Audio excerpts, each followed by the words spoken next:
गेल्या वेळेला आपण असं म्हणालो होतो, बहुतेक करून मयूरने असा प्रश्न विचारला होता की इतिहासामध्ये आपल्याला असं दिसतं की अनेक लोकांनी अनेक प्रकारचे गुन्हे केलेत, कोणी वाईट वागले एकमेकांशी आणि कोणी मारामाऱ्या केल्यात, खून केलेत एकमेकांची, देवळं, मशिदी, चर्चेस आणि सिनेगॉग्स पाडलेत, त्यांचे धर्मग्रंथ किंवा त्यांची माणसं, मुलं, स्त्रिया, वृद्ध लोक यांची विटंबना केली आहे. संस्कृतीमध्ये असणाऱ्या मोठ्या मोठ्या लायब्रऱ्या असतील किंवा आणखीन चांगली चांगली वास्तू असतील, दुसऱ्या ज्ञानाचा साठा असेल, याचं अनेकांनी हिंसा करून नाश केलेला दिसतो. तर अशा ज्या अनेक वाईट गोष्टी घडलेल्या आहेत, त्याचं म्हणणं होतं की तर त्या वाईट गोष्टी आपण दडवून ठेवणार का इतिहासामध्ये आणि फक्त आपण चांगल्या चांगल्या गोष्टींचाच इतिहासामध्ये सादरीकरण करणार किंवा त्याच गोष्टी फक्त आपण एकमेकांच्या समोर मांडणार का, असा त्याचा प्रश्न होता. तर अगदी रास्त प्रश्न आहे असं मी त्याला म्हणलं आणि त्याची तपशीलवार चर्चा आपण नंतर करूयात असं सांगितलं होतं. तर हा एक प्रश्न माझ्या लक्षात राहिला. अजून कोणाकोणाचे काय प्रश्न होते ते एकदा मला सांगा, म्हणजे मी या पीपीटी मध्येच ते इन्क्लूड करते. एकीकडे स्क्रीन शेअर करते म्हणजे आपल्याला तुमच्या प्रश्नांना त्याच्यात हे देता येईल, मला जागा देता येईल. मी इथं क्वेश्चन्स फ्रॉम स्टुडंट्स असं म्हणून कुठे गेला तो, हा इथे, is history all about good things and progress and harmony, असं मी लिहून ठेवलं होतं. त्याचा जो प्रश्न होता तो. आणखीन कोणाचे काय प्रश्न होते सांगा बरं, एकदा मला फक्त रिमाइंड करा, मग आपण त्याची चर्चा करूया.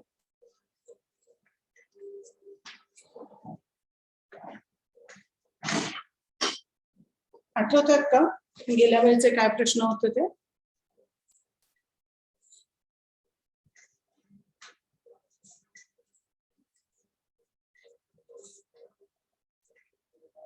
नाही आठवत आहे. ठीक आहे.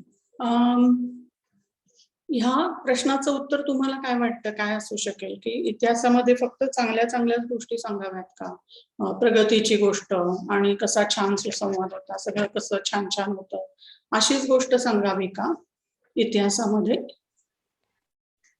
मॅम पात्र बघून सांगावी असं तरी वाटतं. एकच मिनिट, शिवम का जोरात बोल की प्लीज. Yes ma'am. मॅम पात्र बघून सांगावे. पात्रता बघून का, म्हणजे येस, ऐकणाऱ्याची पात्रता. हा येस मॅम. अगदी लहान असेल किंवा ज्याला विवेचक शक्ती, चिकित्सक शक्ती त्याला आहे की नाही व्यक्तीला ऐकणाऱ्या, हे बघून. Okay, yes. म्हणजे हे बघा, मी तुमची उत्तरं इथं लिहून ठेवते की त्याची काय म्हणूया, लेवल ऑफ अंडरस्टँडिंग म्हणूया याला. येस मॅम, बरोबर. Level of understanding. ओके, अजून काय असू शकतं?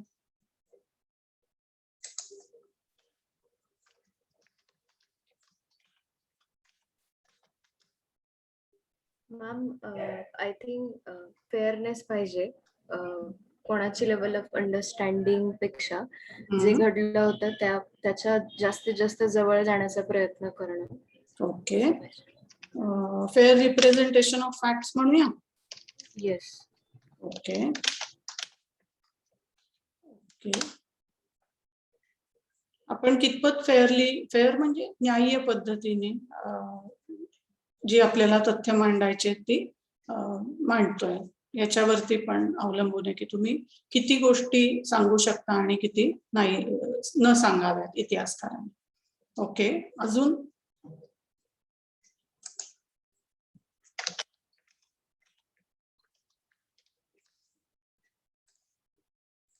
काय वाटतं? चॅट मध्ये कोण काय लिहितं? वस्तुस्थिती मांडली पाहिजे, मग ती कशीही असो. ओके, अमरचं म्हणणं आहे की एनी फॅक्च्युअल काय म्हणूया आपण तिथं, एनी फॅक्च्युअल डिटेल्स.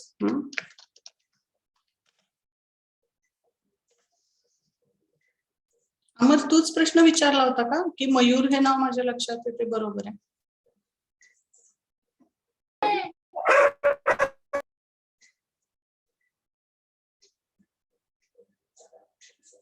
ओके, अजून इतिहासामध्ये सगळं छानदार सांगायचं का सत्य असेल मग ते कितीही कटू असलं तरी सांगितलं पाहिजे, की न्याय्य पद्धतीने सांगितलं पाहिजे, की सांगताना आपल्या ऑडियन्स ची लेवल काय आहे. अगदी लहान मुलं आहेत तर त्यांना अगदी आपण नरसंहाराच्या डिटेल्स सांगून त्यांना घाबरवण्यापलीकडे काही अचीव करू का नाही, असा एक विचार करू शकतो.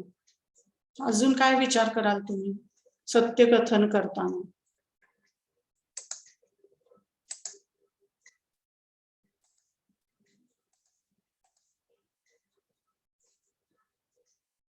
मॅम मल्टी डायमेन्शनल असलं पाहिजे. किंवा असं म्हणता येईल की समजा एखादा वॉर झाला तर कॉमनर्सच्या दृष्टिकोनातून तो एक वेगळ्या प्रकारचं चित्र आहे आणि तेच ज्या कोणी हिस्टोरियनने लिहून ठेवलंय जो की त्या जो डिफीट झालेला राजा आहे त्या साईडने आहे. सो त्याच्या दृष्टिकोनातून वेगळं आहे. सो थोडक्यात मल्टी डायमेन्शनली त्या गोष्टीचं परीक्षण झालं पाहिजे आणि मग ते समोर आलं की मग कोणाला ऑडियन्स मध्ये सुद्धा तसं हार्मफुल नसेल असं मला वाटतं.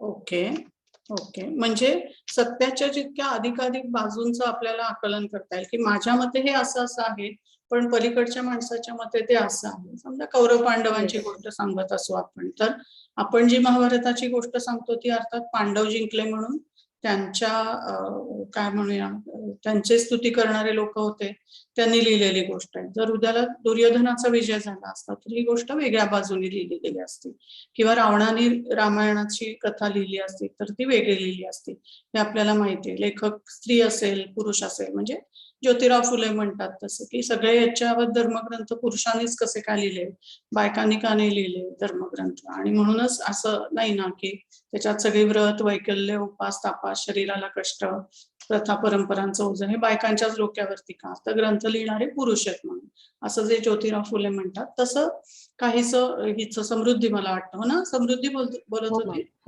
समृद्धीचं म्हणणं आहे की ट्रुथ सत्याची अनेक बाजू अनेक अंग त्याची ही आपल्याला लोकांच्या समोर मांडता आली पाहिजेत, म्हणजे लोकांना समजेल की हे याच्या दृष्टीने हे बरोबर होतं पण त्याच्या दृष्टीने ते कदाचित तितकंसं बरोबर नव्हतं किंवा त्याला ते वेगळं दिसत होतं, त्याचं आकलन वेगळं होतं. जसं आपल्याला आता कथा कादंबऱ्यांमध्ये केलेलं दिसतं की रायगडाला जेव्हा जाग येते सारखं नाटक, म्हणजे छत्रपती शिवाजी महाराज हे आपल्याला राजे म्हणून खूप मोठे वाटत असतील तरी वडील म्हणून कदाचित त्यांची कुठे कमतरता त्यांच्यामध्ये होती, असा एक वेगळा दृष्टिकोन त्या मला वाटतं कानेटकर नावाचे जे नाटककार होते त्यांनी मांडलाय. किंवा आणखीनही इतर अनेक ठिकाणी आपल्याला असं दिसतं की त्या व्यक्तिमत्वाचं इतरांना अपरिचित असलेलं अंग सुद्धा समोर मांडलं जातं आणि मग कदाचित त्या लेखकाला जे म्हणायचं असतं की त्याचं प्रतिनिधित्व करणाऱ्या गोष्टी त्याचा स्वतःचा व्ह्यू पॉइंट असू शकतो, तो समोर मांडत असतो. वाचक श्रोते ऑडियन्स हे ठरवत असतात बऱ्याचदा की हा हे असं असेल तरी अमुक अमुक बाबतीत त्या माणसाचं काय वेगळा काही एक परफॉर्मन्स असेल, वागणूक त्याची वेगळी असेल इत्यादी. ऋषभ म्हणतोय की we should speak truth with context. Truth should be spoken in context. संदर्भ देऊन आपण सत्य बोललं पाहिजे. म्हणजे पुन्हा एकदा मी त्या माझ्या आवडत्या गेल्या वेळेस बोललेल्या उदाहरणा संबंधी हे सांगते की मी इयत्ता 6वी मध्ये अकाउंटन्सी नावाच्या विषयामध्ये नापास झालेली होते. हे सत्य सांगताना त्याचा संदर्भ काय असेल, तो संदर्भ लक्षात घेऊन तुम्ही सांगितलं तर कोणाला पटेल की बाईने पुढे जाऊन इतिहासामध्ये करिअर केलंय पण लहानपणी त्यांना गणित आकडेमोड कदाचित आवडत नसेल त्याच्यामुळे त्या अमुक विषयामध्ये नापास झाल्या. हा संदर्भ दिला तर ठीक आहे, पण नुसतंच जर का तुम्ही म्हणला की ह्या समोर आमच्या टीचर आहेत त्या नापास झाल्या होत्या तरी सुद्धा बघा विद्यापीठामध्ये शिकवतात, तर ऑब्व्हियसली तो संदर्भ वेगळ्या अर्थाने घेतला जाईल आणि त्यामुळे तुम्ही जे तथ्य सांगताय त्या तथ्यांनाही वेगळ्या पद्धतीने समजून घेतलं जाईल. कधी कधी त्यातनं गैरसमज होऊ शकतात, कधी त्यातनं व्यक्तीबद्दल घटनांबद्दल द्वेष निर्माण होऊ शकतो. म्हणजे कॉन्टेक्स्ट ही अतिशय महत्वाची असं ऋषभ म्हणतो. सगळ्यांचेच मुद्दे मला बरोबरच दिसतात, कोणीच काही चुकीचं बोलत नाहीये. मग कसं करायचं? इतिहासाचं स्वरूप ठरवताना या सगळ्या गोष्टी आपल्याला लक्षामध्ये घ्यायलाच लागतात ना. इतिहास ही जर एक कथन, एक नॅरेटिव्ह, एक गोष्ट, एक कहाणी असेल आणि ती कहाणी आपण साकल्याने, समग्रतेने, सर्व बाजूंनी एखाद्या घटनेचं आकलन करून घेण्यासाठी समोरच्या आपल्या श्रोतृवर्गाला सांगितलेली गोष्ट असेल, ती कथन गोष्ट, तर त्याच्यामध्ये ह्या सगळ्या गोष्टी असणं गरजेचं आहे. जसं की आपला जो ऑडियन्स आहे, आपले जे श्रोते आहेत, इयत्ता 3री मध्ये पण माणसाची गोष्ट सांगता येते आपल्याला, तुम्ही जी शिकलेला असाल ती, आणि अँथ्रोपॉलॉजी मध्ये तुम्ही उद्याला MA करायला लागलात किंवा MSc करायला लागलात, तर तिथे सुद्धा साधारणतः तेच आहे की माणूस त्या पॅलिओलिथिक एज पासून ते आता काय म्हणतो आपण त्याला, होमो सेपियन्स पर्यंत कसा पोहोचला, हीच गोष्ट आहे. पण इयत्ता 3रीला वेगळी सांगितली जाईल, इयत्ता 12वीला वेगळी सांगितली जाईल, MA ला वेगळी सांगितली जाईल. म्हणजे ऑडियन्स नुसार त्या गोष्टीची काठिण्य पातळी, त्या गोष्टी काठिण्य पातळी म्हणजे अवघडपणा, कठीण असण्याची लेवल, तर त्याच्यामधले तपशील बदलतील. MA ला आल्यावरती तुम्ही ते दगडाची हत्यार आहेत त्याच्यामध्ये फरक बिरक करत असाल की ही मायक्रोलेट्स आहेत, हे काय आणखी वेगळ्या प्रकारची आहेत साधनं, फ्लिंटची आहेत, अमुक. 3री मधल्या मुलांना सांगताना एवढे काय सगळे फरक तपशील सांगायची गरज नाही. माणसाने दगडाची हत्यार बनवली आणि त्याच्या साह्याने तो हळूहळू आपल्या खाण्यामध्ये आणि जीवनशैलीमध्ये बदल करायला लागला, हे सांगितलं तरी त्यांना पुरेसं आहे.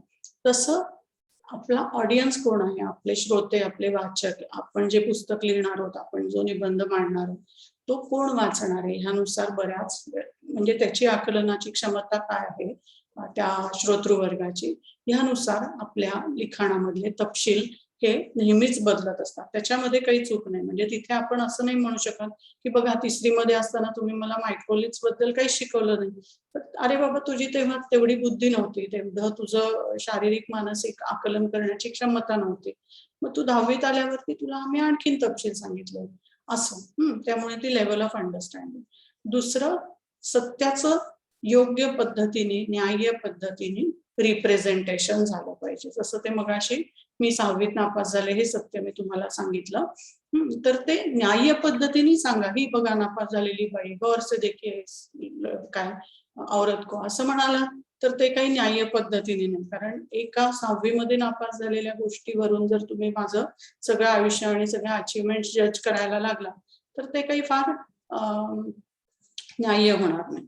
शिवमने एक दुसरा महत्वाचा मुद्दा इथे लिहिलाय की ऍक्सेप्टन्स, क्षमाशीलता, हे सर्व मुद्दे स्वीकार करून पुढे जाणं. अगदी बरोबर आहे शिवम. म्हणजे इतिहासकार म्हणून आपणच खरं म्हणजे हे समजून घेऊ शकतो की असं झालं होतं, तुझ्या पूर्वजांनी माझ्या पूर्वजांचा खून केला होता, माझ्या पूर्वजांनी का केला होता, तर माझ्या पूर्वजांनी तुझ्या पूर्वजांना व्याजाने पैसे दिले आणि त्यांची जमीन हडपली होती किंवा आणखीन काहीतरी अन्याय केला होता. ह्या सगळ्या गोष्टी असतील तरी आपण आता म्हणजे तुमची पिढी तर आणखीनच हुशार आहे. आई वडिलांची आपली पिढ्यानपिढ्या भांडणं असतात कोणाकोणाची भावकीमध्ये वगैरे, पण तुम्ही पुढे आलेली जी लहान चुलत भावंड असतात, मावस आत्ते भावंड असतात, ते म्हणतात जाऊ दे ना, आपल्या आयात भांडल्या, वडील भांडले बांधावरून, पण आपण काही त्याच्यामध्ये लक्ष घालायचं नाही. आपण कॉलेजमध्ये, शाळेमध्ये जे खेळायचं ते खेळतो, किंवा आपण जो काही एक विचार करायचा असेल, काही काम करायचं असेल एकत्र, तर ते करतो. तसं इतिहासाचं सुद्धा ओझं, इतिहासाचं जे अवजड असं ओझं असतं, बॅगेज पाठीवरती, ते घेऊन कुठपर्यंत प्रवास करायचा ह्याचं तारतम्य सुद्धा आपण बाळगलं पाहिजे. तारतम्य शब्दाचा अर्थ काय? तर आणि तम. तर आणि तम म्हणजे काय? एखाद्या इंग्लिशमध्ये आपण कसं म्हणतो, गुड, बेटर आणि बेस्ट. तर तो तर म्हणजे बलवत्तर, बलवत म्हणजे बलवान, बलवत्तर म्हणजे अधिक बलवान, आणि एकदम उत्तम मधला तो तम असतो की नाही, तर अमुक तम असेल म्हणजे खूपच सगळ्यात सर्वश्रेष्ठ असेल. तर ते तरतम भाव, तारतम्य जर आपल्याला कळलं तर एखादी गोष्ट समजून घेताना आपण ती अधिक न्याय्य, अधिक क्षमाशील, अधिक ऍक्सेप्टिंग पद्धतीने, अधिक तिचा स्वीकार करून मनाशी शांतपणे ती समजून घेऊ शकतो. आणि इतिहासाचं मला असं वाटतं की हे खूप महत्वाचं आपल्याला देणं असतं, की इतिहास आपल्याला सांगतो की हो मान्य आहे, तुम्ही पण बाहेरून आलात, तुमचे पूर्वज पण बाहेरून आले, त्याचे पण पूर्वज बाहेरून आले, मग इथे कोण होतं? तर कोणी नाही, आपण सगळ्यांनी मिळून ही संस्कृती निर्माण केलेली आहे. असा एक क्षमाशील दृष्टिकोन जर आपल्या मनामध्ये निर्माण झाला, तर मग आपण हे जे वरवरचे भेद असतात की हा हे कोकणातनं आले, हे देशावरनं आलेत, हा घाटावरचा आहे, हे आर्य आहेत, हे अनार्य, हे सगळ्या गोष्टी फिजूल आहेत. आणि आज आपण जे काय करतोय, आज इथून पुढे आपण जग कसं बनवणार आहोत, त्याबद्दल एक आशा ठेवणं, त्याबद्दल एक प्रयत्नशील राहणं, हे आपल्याला जमू शकतं. त्यामुळे इतिहास आपल्याला पूर्वी काय घडलं हे सांगतो, पण त्याचा शांतपणे स्वीकार करायला सुद्धा शिकवतो. म्हणून अमक्यानी अमक्याचं देऊळ पाडलं, मशीद पाडली, यांनी याला असे त्रास दिले होते, या सगळ्या गोष्टी आपण त्या त्या काळाच्या चौकटीमध्ये, मग अशी मला वाटतं ऋषभचा मुद्दा होता कॉन्टेक्स्टचा, त्या काळाच्या चौकटीमध्ये आपण त्या तपासून पाहिल्या पाहिजे. म्हणजे आज आता त्या समीर वानखेडेंचं उदाहरणार्थ, की दुसरं लग्न केलं म्हणून आपण त्यांना हसतोय, ट्रोल करतोय, ते आजच्या काळामध्ये आपल्याला एकपत्नी व्रताच्या आयडियाज आहेत, म्हणून आपण म्हणतो की नाही, या माणसाने 2 लग्न केली म्हणजे तो अनैतिक पद्धतीने वागलाय, किंवा ज्यांनी जात चोरली आहे म्हणजे तो अनैतिक पद्धतीने वागलाय. पण आपण जुन्या काळामध्ये बाबूराव बागुलांची जर मी जात चोरली होती गोष्ट तुम्ही वाचली असेल, तर माणसाला जगण्यासाठी जात चोरूनच राहण्याची परिस्थिती जर असेल, तर तो दुसरं काय करणार. म्हणजे मी वानखेडेंना डिफेंड नाही करत आहे, पण एकच गोष्ट एका काळामध्ये आपण वेगळ्या दृष्टीने समजून घेऊ शकतो, आणि ह्या काळामध्ये त्याच गोष्टीला आपण गुन्हा मानतो, की त्याचा फायदा घेऊन तुम्ही एवढी मोठ्या अधिकार पदावरती गेलात, हे काही योग्य नाही झालं. दुसऱ्या त्याच प्रवर्गामधल्या एका व्यक्तीवर तुम्ही अन्याय केला, असं आपण म्हणू. म्हणजे तपशील तोच असू शकतो. पूर्वीच्या काळी सगळ्याच राजांना सर्रास 2 राण्या, 3 राण्या, 5 राण्या, 7 राण्या असत, पण ते ठीक होतं. ते त्या काळाच्या संदर्भ चौकटीत समजून घेतलं आपण, तर निश्चितपणे आपण क्षमाशीलपणे त्याचा स्वीकार करू शकतो. त्यामुळे ती संदर्भ चौकट महत्वाची आहे. त्या गोष्टीचे तपशील अनेक अतिशय महत्वाचे आहेत. म्हणजे मगाशी म्हणलं तसं की अमुकने अमुकचा खून केला, बरं खून केला ठीक आहे, कशासाठी खून केला, तर तो त्याला त्रास देत होता, तो त्याचं काय जमीन हडपून बसला होता. म्हणजे नुसता खून केला ही एक बाजू झाली, आणि त्याच्या मागे काय पूर्व इतिहास होता, बॅगेज काय होतं, ओझं काय होतं, हातात बोजा काय होता पाप पुण्याचा किंवा त्यांच्या एकमेकांच्या हिशोबाचा, तो लक्षात घेतला की आपण समजून घेऊ शकतो. समजून घेणं आणि निवाडा करणं ह्या 2 वेगळ्या गोष्टी आहेत. पुन्हा म्हणजे हो बरोबरच आहे, समजून घेतो मी, नथुराम गोडसेने महात्मा गांधींना मारलं हे समजून घेऊ शकतो, त्याला फार राग येत होता अमुक, तर नाही, त्या काळामध्ये त्याचा जो काही निवाडा व्हायचा तो झालेला आहे. आपण फक्त आता हे म्हणू शकतो की अमुक एक गोष्ट झाली, हिटलरने इतक्या लोकांना निर्घृणपणे मारलं, जपानी लोकांनी कोरियन लोकांवरती इतके इतके अत्याचार केले भारत देशामध्येच, म्हणजे लांब कशाला बोलले टेकायला पाहिजे, आपल्या इथेच बायकांवरती, दलितांवरती, गे लोकांवरती इतक्या पद्धतीने अन्याय अत्याचार झाले, त्या सगळ्याबद्दल आपण समजून घेऊ शकतो. पण म्हणजे ते मान्य करायचं असं नाही, त्याच्या विरुद्ध लढण्यासाठीच डेफिनेटली प्रयत्न करायचे. फक्त ते जाणून घ्यायचे की बाबा असं झालं होतं आणि आपल्याला तसं करायचं नाही. म्हणजे एका अर्थाने इतिहासाचं जे बोधात्मक फंक्शन असतं, की इतिहासामधून तुम्ही बोध घेणं अपेक्षित आहे, काय करावं काय करू नये, तोही इथे आपल्याला निश्चितपणे फॅक्टर मान्य करावा लागतो. अनेक पर्स्पेक्टिव्ह पाहिली, ट्रुथ इन कॉन्टेक्स्ट बघितलं, की एखादी सत्य जे आपण सांगतोय त्याचा संदर्भ सांगितला पाहिजे. नंतर रणजित आलेला दिसतोय, हॅलो. शिवम म्हणला ऍक्सेप्टन्स, बरोबर. की हे मुद्दे स्वीकारायचे आणि पुढे जायचे. ठीक आहे, तुझ्या वडिलांनी माझ्या वडिलांच्या वेळेला पाणी गढूळ केलेलं असणार आहे, पण आता पाणी होऊन गेलं, आपण कशाला एकमेकांचे गळे करायचे. हा एक क्षमाशीलपणा जो असतो तो इतिहासामध्ये आपण समजून घ्यायला पाहिजे. ऋषभ म्हणतोय, first we have to know what is the truth. Many times some so-called writers present the truth which is not truth but exaggeration of their anger and their ego. Very very correct Rishabh, अगदी बरोबर आहे. लोक आपले जे आजचे संताप असतात, आजचे आपले अभिमान किंवा आपल्या इच्छा आकांक्षा असतात, त्यांना बळकटी मिळावी ह्याच्यासाठी भूतकाळावरती गोष्टींचं आरोपण करतात, कलम करतात. जसं आपण एखाद्या झाडाला, पांढऱ्या जास्वंदीच्या फुलाला दुसऱ्या गुलाबी जास्वंदीचं कलम केलं की फुलं गुलाबी होत जातात, तसं आपल्याला आपण भूतकाळावरती कलम करणं अपेक्षित नाहीये. जो आहे, मगाशीच कोणीतरी मुद्दा मांडला की तथ्य अमरचा मुद्दा आहे, वस्तुस्थिती मांडली पाहिजे, ती कशीही असो. मान्य आहे, अमक्याने अमुकला मारलं, तमक्याने तमक्याचं देऊळ, धर्मग्रंथ जे काय असेल ते खराब केलं, त्याचं नुकसान केलं, पण सांगणारा कोण आहे आणि तो त्याच्यामधनं काय अचीव्ह करू पाहतोय, काय मिळवू पाहतोय. जर का तुम्हाला उद्या कोणी सांगत असेल की हे बघा, म्हणजे अगदी आत्ताचं करंट मी उदाहरण देते तुम्हाला की हे बघा, हे सगळे मुस्लिम लोक असे वागतात, किंवा हे बघा, हे सगळे ब्राह्मण लोक अतिशय शहाणे आणि चांगले असतात, असे त्यांच्या बोलणाऱ्यांच्या मनामधले कुणीतरी काल परवा लिहिलं होतं की ब्राह्मणांना वेगळा देश दिला पाहिजे कारण ते सगळे ज्ञानी लोक आहेत म्हणून. तर तुमचे आत्ताचे अजेंडे, आत्ताचे जे पूर्वग्रह आहेत, आत्ताचे जे तुमचे तुम्हाला वाटतंय की याने माझं छान भलं होणार आहे, त्या गोष्टी तुम्ही भूतकाळावरती, जर तुम्ही म्हणजे लिहिणाऱ्याने जर का भूतकाळावरती आरोपण केलं त्याचं की बघा त्या काळामध्ये कसं होतं, याचा शोध ब्राह्मणांनी लावला, त्याचा शोध ब्राह्मणांनी लावला, या चळवळीत ब्राह्मण होते म्हणून ते जास्त हुशार आहेत आणि म्हणून आपण त्यांचा वेगळा देश करून त्यांना त्यांचं वेगळं हे केलं पाहिजे, त्यांचं प्रभुत्व त्यांचं मान्य केलं पाहिजे. तर आपण म्हणू की हे जरा सत्य तुम्ही तपासून पाहायला पाहिजे, एक गोष्ट.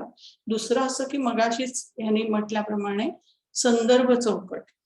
संदर्भ चौकट कशी की एक काळच जेव्हा असा होता की ह्या जातीमधल्या लोकांच्या पुढच्या मागच्या 42 पिढ्या ह्या सुशिक्षितच होत्या, मग त्याच्यामध्ये वेगवेगळ्या पद्धतीचे लोक असणारच.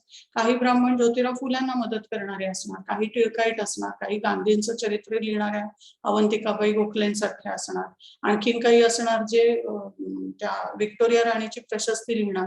त्यामुळे एकदा का तुम्हाला शिक्षण मिळालंय, एकदा का तुम्हाला लिहिता वाचता येतंय म्हणल्यावर कोण कसा त्याचा वापर करेल ते आपल्याला सांगता येत नाही. त्यामुळे प्रत्येकच प्रकारच्या लोकांमध्ये राजनिष्ठही ब्राह्मण आहेत, राजद्रोही पण ब्राह्मण आहेत, आणखीन वेगवेगळ्या पद्धतीचा राष्ट्रीय चळवळीमध्ये काम करणारे पण ब्राह्मण आहेत, पण दुसरीकडं सशस्त्र क्रांती करणाऱ्यांमध्ये सुद्धा चाफेकर फडक्यांसारखे ब्राह्मण आहेत.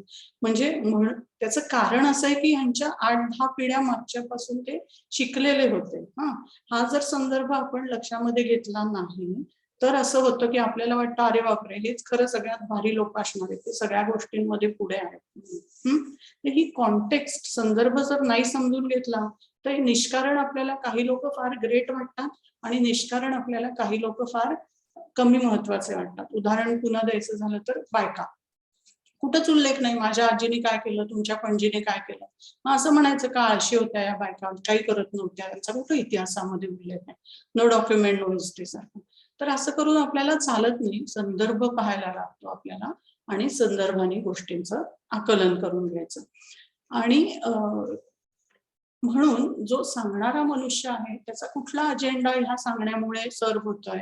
जर त्या माणसाला आज हिंदू मुस्लिमांच्या द्वेष निर्माण करायचा आहे, जर त्या माणसाला आज पुरुष प्रधान संस्कृतीचे गोडवे गायचे, जर त्या माणसाला स्ट्रेट लोक जे गे वगैरे नाहीयेत, आमच्या संस्कृतीत तसलं चालत नाही, असला जर का काही त्याचा एक अत्यंत मागास असा अप्रोच ऍटिट्यूड असेल, तर अर्थातच तो मनुष्य इतिहासाचं किंवा गतकाळाचं किंवा संस्कृतीचे गोडवे गाताना पूर्वगौरवाचं अशा पद्धतीचं कथन करत राहणार. त्यामुळे असं म्हणतात, know your historian before you read their history. इतिहासकाराचे स्वतःचे काय पूर्वग्रह आहेत, त्याला किंवा तिला नक्की काय हवं आहे, आणि हे सर्व बाबतीमध्ये खरं आहे. म्हणजे मी असं म्हणत नाही की डाव्या बाजूचे इतिहासकार हे अत्यंत सत्यनिष्ठेने लिहितात आणि उजव्या बाजूचे सगळे खोटे लिहितात, असंही काही म्हणणं नाही. सर्व प्रकारचे लोक आपापल्या बायसेसनुसारच इतिहास लिहितात. त्यामुळे अमर, तुझा जो मूळ मुद्दा आहे की वस्तुस्थितीचं तिची मांडणी कशाही स्वरूपाची असेल तरी झाली पाहिजे, पण त्याला हा मुद्दाही पूरक आहे की इतिहासकार कोण आहे. जर इतिहासकार हा विशिष्ट पूर्वग्रह घेऊन त्याचं ट्रेनिंग झालं असेल, त्याचं आतापर्यंतचं आकलन असेल तर ते येणार. त्यामुळे ते बाजूला करून त्यातूनही तो कुठली तथ्य सांगतोय, त्यातूनही तो कुठल्या गोष्टींना आपल्या समोर आणायचा प्रयत्न करतोय, हे आपण विवेचक दृष्टीने म्हणजे गोष्टींमध्ये फरक करायला शिकणं, डिस्क्रिशन ज्याला म्हणतात, त्या दृष्टीने पाहिलं तर आपल्याला इतिहासाच्या गाभ्यापर्यंत पोचता येईल. त्यामुळे त्यांचे आजचे राग, आजचे लोभ हाच माझा लाडका आहे म्हणून मी त्याचा उदो उदो करणारे जुने काहीतरी हे शोधून काढणार, असं त्याला काही अर्थ नाही. म्हणजे ते समजून जर घ्यायचं झालं तर आपल्याला बरीच पार्श्वभूमी समजून घ्यायला लागते, एक गोष्ट. आणि दुसरी गोष्ट अशी की ही पार्श्वभूमी समजल्यानंतर सुद्धा अनेक बाबतीत असं होतं की आपल्याला सहानुभूती नाही दाखवता येत त्यांच्या बाबतीत, की हिटलरने इतक्या लोकांना मारलं, भारतामध्ये इतक्या उच्चवर्णीयांनी इतक्या दलितांवर, इतक्या पुरुषांनी इतक्या स्त्रियांवरती असे असे अत्याचार केलेले आहेत. तर कसं आपण आता काल फेसबुकवरती ते लालसू नागोटी त्यांनी हे केलं की त्या सुरजागड आणि गडचिरोली आणि विदर्भामधल्या पूर्वेकडच्या भागामधल्या लोकांना न विचारता त्यांच्या प्रदेशामधल्या खाणींची सरळ सरकारने लायसन्स कंपन्यांना देऊन टाकली. उद्या तुमच्या आमच्या घराच्या बाबतीत असं झालं तर आपण ज्या घराच्या बिल्डिंग मध्ये राहतो ती बिल्डिंग सरकार म्हणलं की इथं पेट्रोलची विहीर सापडली आहे आणि उद्यापासून तुम्ही जाता कुठेतरी लांब जाऊन राहा किंवा इथे राहूच नका. तर जसा आपला संताप होईल तसा संदर्भ आपण समजून घेतला तर आपण त्या व्यक्तींचं दुःख, त्या व्यक्तींचं सुख, त्यांच्या आकांक्षा समजून घेऊ शकतो. रणजितनी एक अतिशय महत्वाचा मुद्दा मांडलाय, comparative approach of facts, actions, thoughts of history with present times and requirements. Comparison करत राहिली पाहिजे आपण सतत गोष्टींचा आजच्या काळाशी सांधेजोड त्यांची करत राहिली पाहिजे. म्हणजे सुरुवातीला मी एक तुम्हाला स्टेटमेंट म्हटलं होतं की ऑल हिस्ट्री इज कंटेम्पररी आणि त्याला क्वेश्चन मार्क केला होता. तर सर्व इतिहास समकालीन असतो का? तर सांगणारा आज बसला इथे, सांगणाऱ्याची भाषा, सांगणाऱ्याची मांडणी, सांगणाऱ्याचं आकलन हे जर आजचं असेल तर इतिहास हा डेफिनेटली, आणि ऑडियन्स पण आजचा असेल तर इतिहास हा डेफिनेटली समकालीन असतो. तसं तो म्हणतोय की फॅक्ट्स, ऍक्शन्स, थॉट्स यांची कंपॅरिझन झाली पाहिजे की ह्याच्या मानाने काय आहे, ह्याच्या मानाने काय आहे. बरोबर ना रणजित? का काही वेगळं म्हणायचं होतं तुला? येस मॅम, तेच म्हणा. ओके. तर ह्या गोष्टींचा संदर्भाने आपण जर विचार करत राहिलो तर इतिहासाचं आकलन हे अधिक चांगल्या पद्धतीने होईल. आणि म्हणून फक्त चांगल्या गोष्टी सांगा असं अजिबात म्हणणं नाही, फक्त कशी शानदार प्रगती चालली सांगा असं अजिबात म्हणणं नाही. पण जर तुमच्याकडे पुरावे असतील आणि तुम्ही ते निर्भयपणे मांडू शकत असाल तर कॉन्टेक्स्ट द्या, त्याला न्याय्य पद्धतीने त्या तथ्यांना तुम्ही रिप्रेझेंट करा असं माझं म्हणणं आहे. इथे एक मी उदाहरण तुम्हाला देते की गेल्या वर्षी मी लोकसत्तेमध्ये एक लेखमाला लिहित होते आणि त्याच्यामध्ये मी एक औरंगजेबाच्या एका पत्राचा उल्लेख केला होता. तर मी तिथे असं लिहिलं होतं की औरंगजेबाने अशी राजाज्ञा केलेली होती की ते महानुभाव, म्हणजे पत्रच आहे आपल्या ऐतिहासिक फारसी साहित्यामध्ये, महानुभाव लोकांनी अशी तक्रार केली होती औरंगजेबाच्या ऑफिशियल्सकडे. औरंगजेब राहायला दिल्लीत किंवा जिथे कुठे असेल तिथे, पण त्याचे ऑफिशियल्स तिथे मला वाटतं बुऱ्हाणपूर किंवा विदर्भामधलं काहीतरी हे होतं, गाव होतं. तर ते महानुभाव लोक अशी तक्रार करत होते की आमचे जे आश्रयदाते लोक आहेत ते आम्हाला कधी घोडा देतात, कधी चांगला कपडा लत्ता देतात, कधी धन देतात, पण आम्ही महानुभाव आहोत, इथल्या नेहमीच्या मेजॉरिटी धर्मपंथीयांपेक्षा वेगळं. त्यामुळे इथले ब्राह्मण लोक जे आहेत ते आम्हाला घोड्यावर बसू देत नाहीत, नवे कपडे घालू देत नाहीत, आमचं धन जे असेल ते म्हणतात की हे तुम्ही ऍक्सेप्ट नाही केलं पाहिजे, तुम्हाला हक्क नाहीये, असं आम्हाला त्रास देतात. म्हणजे झगडा कुणाच्या तरी महानुभाव लोक आणि इथले ब्राह्मण लोक. ब्राह्मण म्हणजे उच्च जात वर्गीय, इथले काय पुरोहित वर्ग असं म्हणू आपण. हे चाललंय कधीच औरंगजेबाच्या काळामध्ये. या माणसाने महानुभाव जे पंथाचे काय म्हणू आपण महाराज असतील त्यांनी ह्या औरंगजेबाचा तिथला जो एक अधिकारी होता त्याला पत्र लिहिलं की अहो हे लोक आम्हाला असा त्रास देतात, घोडा वापरू देत नाहीत, म्हणजे चांगले कपडे वापरू देत नाहीत वगैरे. मग तो जो खालचा ऑफिशियल होता, आता इथे जसं तुम्ही आमच्याकडे काहीतरी अर्ज करता की आपल्याला हे करायला हवं, मग आम्ही इथनं कुठं पाठवतो, VC सरांकडे पाठवतो किंवा असं एक ती हायरार्की असते प्रशासनाची.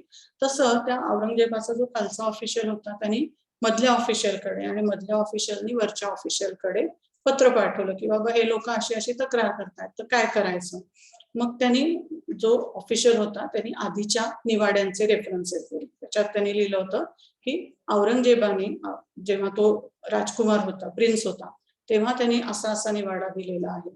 तत्कालीन जो बादशाह होता, औरंगजेब प्रिन्स असताना त्याचे वडील बादशाह असून त्या बादशाहने असा निवाडा दिलेला आहे आणि स्थानिक अधिकाऱ्यांनी पण असा निवाडा दिलेला आहे की ह्या लोकांना त्रास देऊ नये, सबब या लोकांना तुम्ही प्रोटेक्शन द्या. त्यांना जर कुणी इथले उच्च जातीय लोक त्रास देत असतील तर प्रोटेक्शन द्या.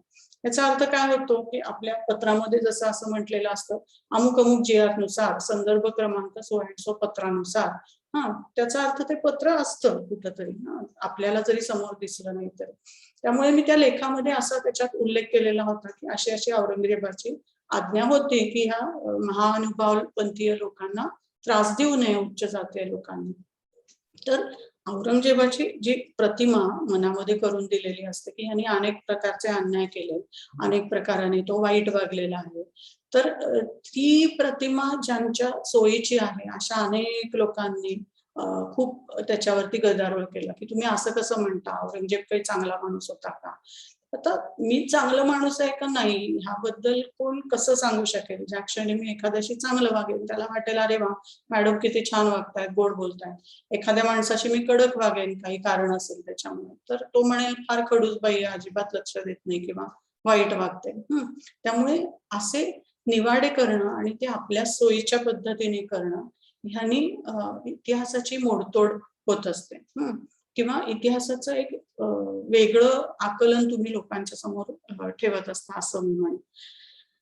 आता ह्याचाच व्यत्यास पण बरोबरच आहे ना की मला विचारणारा माणूस म्हणेल की अहो औरंगजेबाने इतक्या इतक्या इतक्या वाईट गोष्टी केल्या, त्या तुम्ही सगळ्या सोडता, आणि इथे औरंगजेबाने ही एक चांगली गोष्ट केली की महानुभावांना प्रोटेक्ट केलं, ते मात्र तुम्ही कसं काय समोर आणता? म्हणजे तुमच्या सोयीचा इतिहास तुम्ही मांडताय की नाही? तर हो, माझ्या सोयीचा इतिहास मी त्यावेळेला ऑफकोर्सच मांडत होते, कारण संदर्भ तसा होता. जेव्हा मला औरंगजेब चरित्र, व्यक्ती आणि कर्तृत्व ह्याच्याबद्दल लिहायचं असेल तेव्हा मी त्याच्या चांगल्या वाईट इतर सगळ्या गोष्टी लिहीन. त्या लेखामध्ये संदर्भ एवढाच होता की साक्षर ज्ञानशत्रूंचा किफायतशीर धंदा असा त्या लेखाचं नाव होतं की लोक मिसलीड कसं करतात आपल्या आपल्या अजेंड्यानुसार, आणि औरंगजेबाची आपल्या मनामध्ये अशी प्रतिमा असेल तरी तो असंही वागलेला आहे. तर असे दोन्ही बाजूच्या गोष्टी आपण कम्पेअर जर केल्या नाही तर मात्र आपलं इतिहासाचं आकलन अपुरं राहतं, असा त्या लेखामधला मुद्दा होता. म्हणजे इथे ह्या लेखाचं खास करून उदाहरण देण्याचं कारण असं की सत्यनिश्चितीबद्दल आपण बोलतोय, हेही सत्य आहे, महानुभावांना प्रोटेक्ट करणारा औरंगजेब हेही सत्य आहे. आणखीन इतर आपल्याला माहिती आहे त्यांनी केलेली अनेक वाईट गोष्टी आहेत, शिवाजी महाराजांना दिलेला त्रास आहे, संभाजी महाराजांना वर केलेले अन्याय अत्याचार आहे. हे सगळ्या गोष्टींमध्ये आपल्याला तारतम्य, म्हणजे मगाशी जसं समृद्धी म्हणाली की मल्टिपल पर्स्पेक्टिव्ह, हाच माणूस इकडे असं वागतोय, हाच माणूस इकडे असं वागतोय, हाच माणूस इकडे असं वागतोय, असंही आपण समजून घेऊ शकतो. आणि त्यामुळे तो एक जो त्या वेळेला आपण ज्या चष्म्यामधनं जे कॉम्बिनेशन बघत असतो ते त्या वेळेपुरतं, त्या ऑडियन्स पुरतं आपण समजून घ्यायला पाहिजे. ह्याचा अर्थ आपण लगेच कुणाला क्लीन चिट देतोय अशातला भाग नाही, फक्त आपण गोष्टी समजून घेत असतो. तर हे सत्याबद्दल आणि इतिहासाच्या काय म्हणे आपण स्वरूपाबद्दल गेल्या वेळेला जी शंका अमर विचारली होतीस तू की मयूरने विचारली होती रे, आठवतंय का कोणी विचारली होती ती? मला आता आठवत नाही कोणी विचारली होती की इतिहास म्हणजे सगळं छान छानच सांगणं आहे का? तर तसं नाहीये, इतिहास म्हणजे सगळं छान छान सांगणं नाहीये, फक्त मानवी प्रगतीची गोष्ट आहे का? नाही, लोकांनी अणुबॉम्ब टाकला, आणखीन इतके अत्याचार केलेत एकमेकांवरती, सगळी प्रगती चालली अशातला भाग नाही. किंवा काही गोष्टी अगदी न्यूट्रल असतात. म्हणजे आता उदाहरण द्यायचं झालं तर माझ्या पिढीमध्ये सलवार कमीज घालणं हे आम्ही नॉर्मल कम्फर्टेबल ड्रेसिंग म्हणतो. तुमच्या समृद्धी आणि मेघा तुमच्या पिढीमध्ये मुलींना जीन्स आणि कुर्ती घालणं कम्फर्टेबल वाटत असेल, आणखीन पुढच्या मुलींना आणखीन काही कम्फर्टेबल वाटत असेल. मग ह्याच्यामध्ये आपण खास प्रगतीत झाली किंवा अधोगतीत झाली असं काही म्हणू शकत नाही, ते जस्ट अ चेंज. त्यामुळे मयूरने विचारलं होतं. श्रीकांत म्हणतोय, थँक्यू श्रीकांत. तर त्यामुळे हे समजून घेऊन पुढे गेलो तर आपला इतिहासाचा अभ्यास, इतिहासाचं आकलन, वाचन, मनन हे आनंददायी होऊ शकतं की हे झालं होतं बाबा, ऍक्सेप्ट करा, पुढे जा, संदर्भानुसार समजून घ्या आणि सांगताना न्याय्य पद्धतीने सांगा. एखादी गोष्ट किती वाईट झाली असेल, कुणी कुणाचे काही अन्याय अत्याचार केलेले असतील तरी आत्ता त्याचा संदर्भ काय आणि इव्हेंच्युअली इथे कुणी त्या मुद्द्याला स्पर्श केलाय का मला माहिती नाही, आपण जे सांगतो त्याचे परिणाम काय होतात याचा विचार करायचा. म्हणजे आपण काही फार मोठे युगप्रवर्तक आहोत अशातला भाग नाही, पण इतिहासाचं कथन हे एका अर्थाने नॅरेटिव्ह सेट करत असतं. म्हणजे एक लोकांच्या मनामध्ये जे आकलन आहे ते पक्क रूढ करत असतं. मग अशी मी तुम्हाला त्या खाणींचं उदाहरण दिलं, ते उदाहरण आता परत घेते की परत सांगते की मी आता तुम्हाला संदर्भ सांगितला की त्या लोकांना न विचारता तिथल्या भागामधल्या खाणींचं सगळे लायसन्सेस देऊन टाकले, त्यामुळे त्यांच्या जीवनशैलीवरती प्रचंड मोठ्या प्रमाणात निगेटिव्ह परिणाम होणारे, नकारात्मक परिणाम होणारे, आदिवासींना तिथनं विस्थापित व्हायला लागेल वगैरे वगैरे. ही सगळी कॉन्टेक्स्ट जेव्हा मी तुम्हाला सांगते तेव्हा तुम्ही म्हणाल बरोबर आहे, आपली बिल्डिंग कोणी पाडायला आलं उद्या अनधिकृत आहे म्हणून तर आपल्याला किती वाईट वाटेल. तुमच्या मनात हे चालू असणार. दुसरीकडे कालच्या लोकसत्तेच्या नागपूर एडिशनची अँकर न्यूज ज्याला म्हणतात, तळाला अख्ख्या पेपरच्या खालच्या बाजूला जी बातमी असते त्या बातमीमध्ये असं म्हणलं होतं की एका मंत्र्यांनीच या सगळ्याला पाठिंबा दिलाय आणि असं कसं काय मंत्री प्रगतीच्या विरुद्ध आदिवासींच्या बाजूने बोलू शकतात. हे नॅरेटिव्ह सेट करणं म्हणजे लोकसत्तामधनं न्यूजपेपर मधनं एक वार्ताहर असं दाखवून देतोय जणू काही लोकांना, वाचणाऱ्यांना, की मंत्र्यांनी जनतेची बाजू नाही घेतली पाहिजे, मंत्र्यांनी सरकारची बाजू घेतली पाहिजे. तर तुम्ही मला सांगा हे बरोबर वाटतंय का? सरकार हे जनतेचंच आहे त्यामुळे सरकारने जनतेची बाजू घेतली पाहिजे असं तुम्ही म्हणाल. What do you think?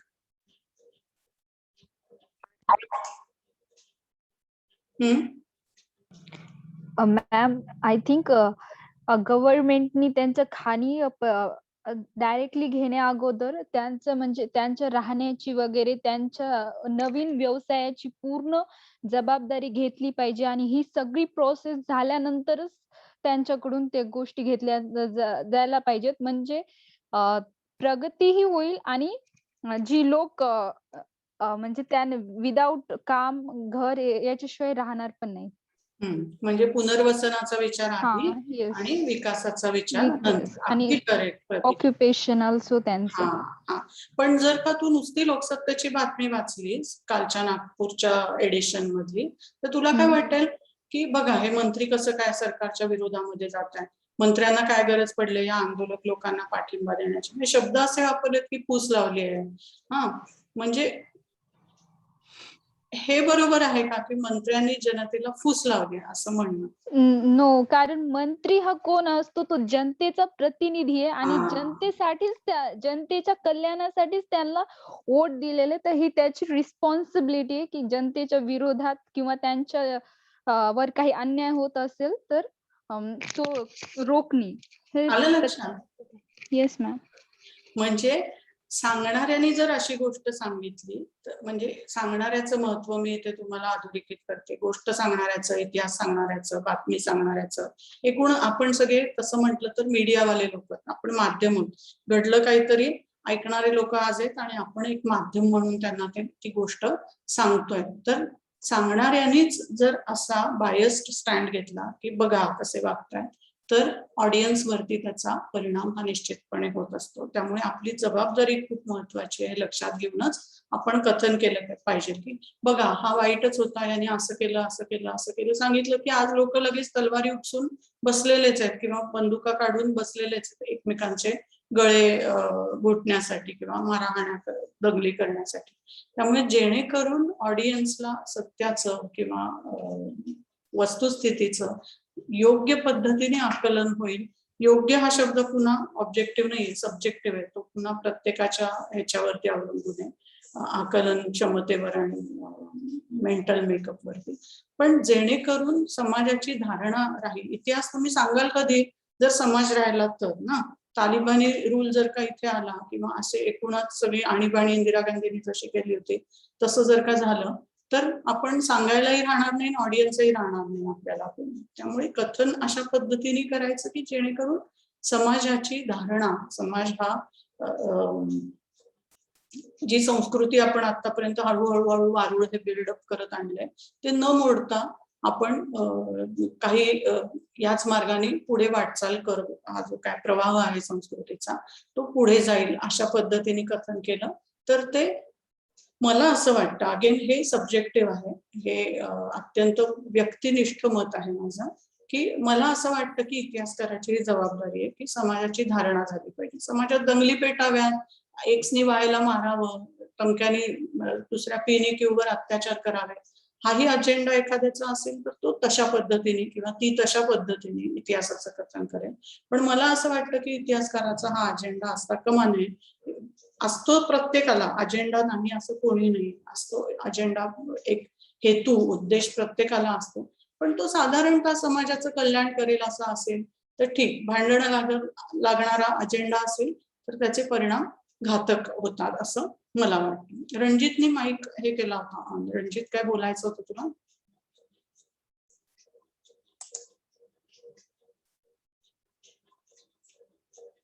No ma'am, आता राईट.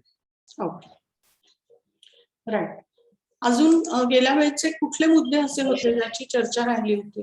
हॅलो मॅडम, बोल बोल. आशिष बोलतोय की मी मग बसमध्ये होतो मला आवाज बोलता येत नव्हतं. पण मागच्या लेक्चर मध्ये आपण जसं की मयूरने उर्मिला थापरचे 2-3 उदाहरणं दिले होते त्या गुजरातमधील एका घटनेबद्दल, आणि मग त्यानंतर आम्ही काही सिनेमाचे वगैरे उदाहरण दिले होते की अशा पद्धतीने म्हणजे एखाद्या माध्यमातून आपलं सामाजिकरण होत असतं इतिहासाच्या बाबतीत. मग तुम्ही आता ज्या गोष्टी सांगितलात त्या मुद्द्याच्या आधारे आपण आपला अन्वयात लावू शकतो किंवा आपण आपलं सत्य त्यामध्ये पडताळू शकतो या गोष्टीच्या बाबतीत. थँक्यू आशिष. हो, थँक्यू मॅम. Okay, right. मग पुढे जायचं का? गेल्या वेळेच्या शंकांचं समाधान झालंय का तुमच्या?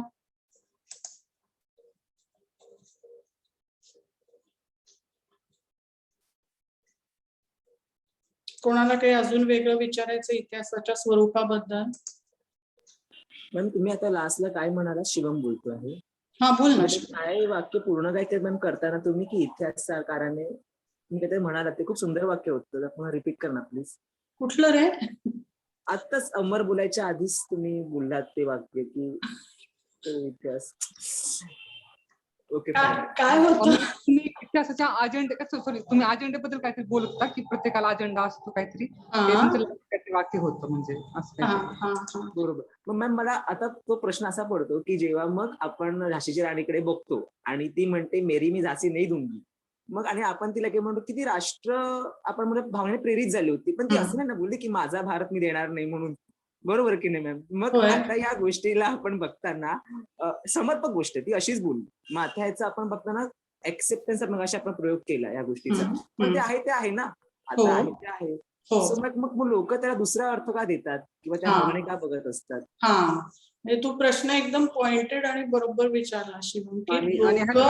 सॉरी, जसं शुभम म्हणतो की झाशी राणी म्हणत की मी मेरी झाशी नाही दूंगी, पण तिथं लोक असं तर्क देतात की जर झाशी वाचली असते तर त्यांनी भारत वाचू शकल्या असत्या, पण जर झाशीच राहिली नसते तर त्यांनी नेतृत्व कसं केलं असतं, त्यामुळे ते असं म्हणतात, असं त्याचा तर्क लावतात माझ्या. म्हणजे तुमच्या दोघांचाही हा मुद्दा एकदम बरोबर आहे की सांगणाऱ्याने काय सांगितलं आणि ते का तसं सांगतात, याच्याबद्दल आपण आपल्या शंका उपस्थित करतोय की हा असं का बोलला असेल. म्हणजे झाशीची राणी काय म्हणली ह्याच्याबद्दल नव्हे, तर तिला राष्ट्रवादी म्हणण्याबद्दल किंवा ती झाशीच्या बद्दल बोलते पण प्रत्यक्षामध्ये तिला राष्ट्राबद्दल बोलायचंय, मोठ्या भूप्रदेशाबद्दल बोलायचंय. हे ह्या मधला जो मीडियम आहे, इतिहासकार आहे, माध्यम आहे, त्याचा अन्वयार्थ आहे, त्याच्याबद्दल ही आपली चर्चा चालली. झाशीची राणी ही अर्थातच मग आता आशिष जसं म्हणाला तसं झाशी हे एक संस्थान होतं. अशी अनेक संस्थानं होते. जसं उदाहरणार्थ पेशवाई हे सुद्धा जरी खूप मोठा भूप्रदेश असेल तरी सुद्धा एका अर्थाने पेशवाई ही प्रादेशिक सत्ताच, प्रादेशिक म्हणजे इथली स्थानिक सत्ता होती. त्यामुळे तात्या टोपे असू दे की ज्यांना ते नानासाहेब पेशवे असू दे, इव्हन बहादूर शाह जफरच्याही बाबतीत असं म्हणत होते की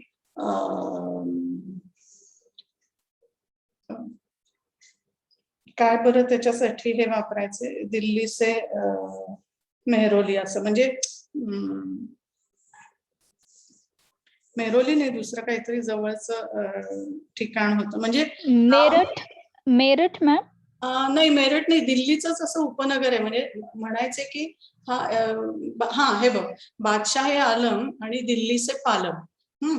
पालम म्हणजे दिल्लीच्या एअरपोर्टचं नाव पालम आहे. पालम हे दिल्लीचं असं पुण्याच्या जवळ जसं लोहगाव आहे किंवा उपनगर मुंबईच्या जवळ जवळ म्हणजे थोडं लांब जसं विरार आहे तसं.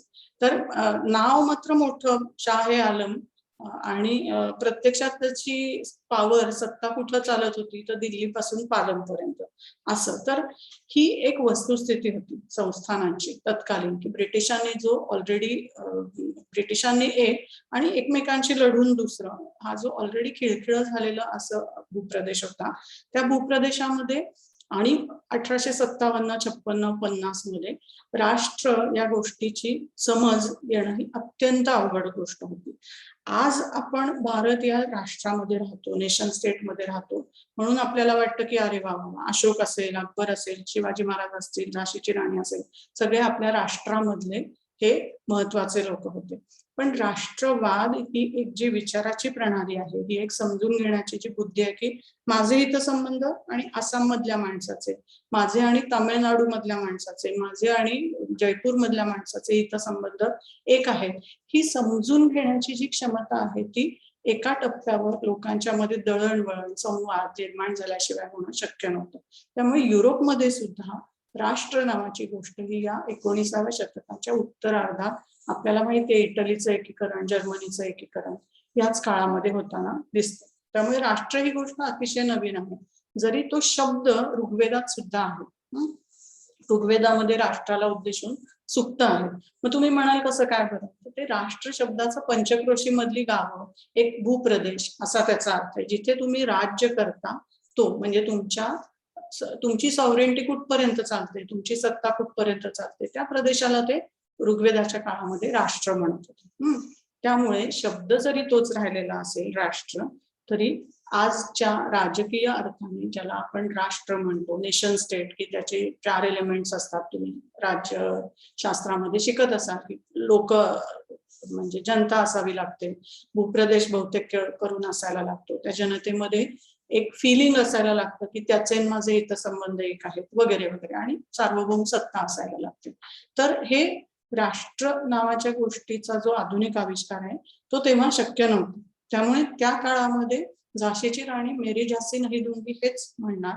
त्या 1857च्या लोकांवर राष्ट्रभावनेचं आरोपण जेव्हा आपण करतो तेव्हा आपण आपल्या आजच्या अजेंड्यामध्ये रुतलेले असतो, आपले पाय तिथे उभे असतात, हे लक्षात घ्यायचं. म्हणजे शिवम, तुझ्या प्रश्नाचं उत्तर असं की सांगणारा कोण आहे की ही राष्ट्रवादी चळवळ होती. जर तुम्ही स्वातंत्र्यवीर सावरकर वाचत असाल की 6 सोनेरी पाने आणि त्याच्यामध्ये किंवा काय रे ते दुसरं 6 सोनेरी नाही, दुसरं 1857चे स्वातंत्र्य समर, हे जर पुस्तक आपण वाचायला गेलो तर आपल्याला असंच वाटणार की बापरे, सगळं राष्ट्र एका उद्देशाने प्रेरित झालेलं होतं वगैरे वगैरे.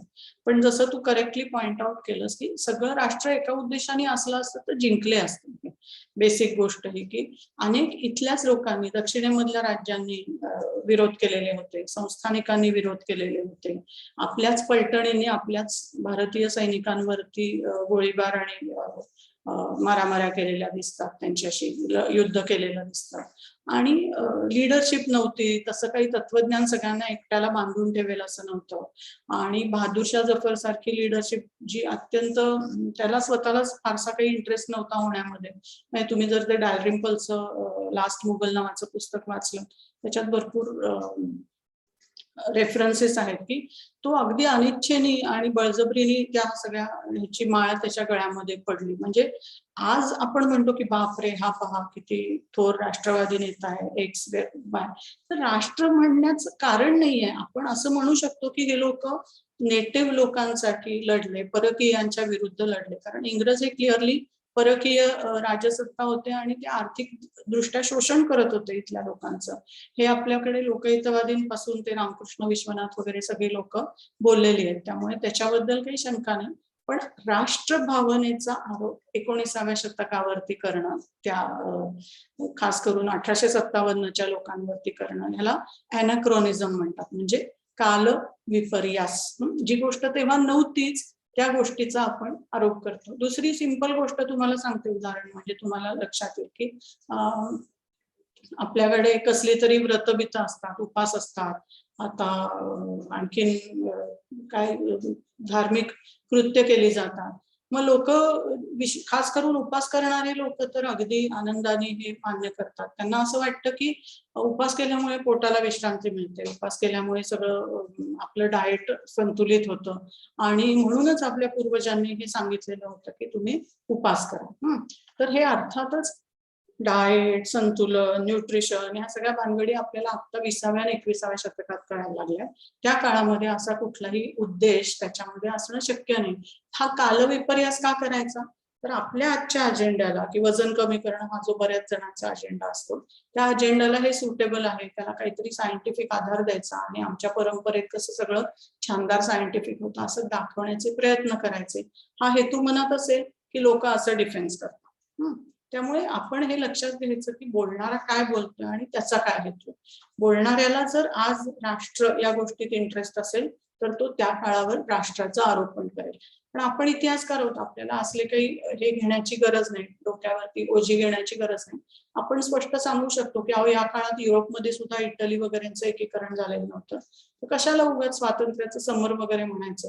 लोक एका बऱ्यापैकी उद्देशाने लढायचा त्यांनी एक प्रयत्न केला. त्यांना अन्याय गोष्टींची चीड आलेली होती, त्यांनी एकत्र येऊन काही त्याचा सामोरं जाण्याचा प्रयत्न केला आणि तो ऑब्व्हियस आहे की इतकी दोन्ही शक्तींमध्ये विपरीतता होती.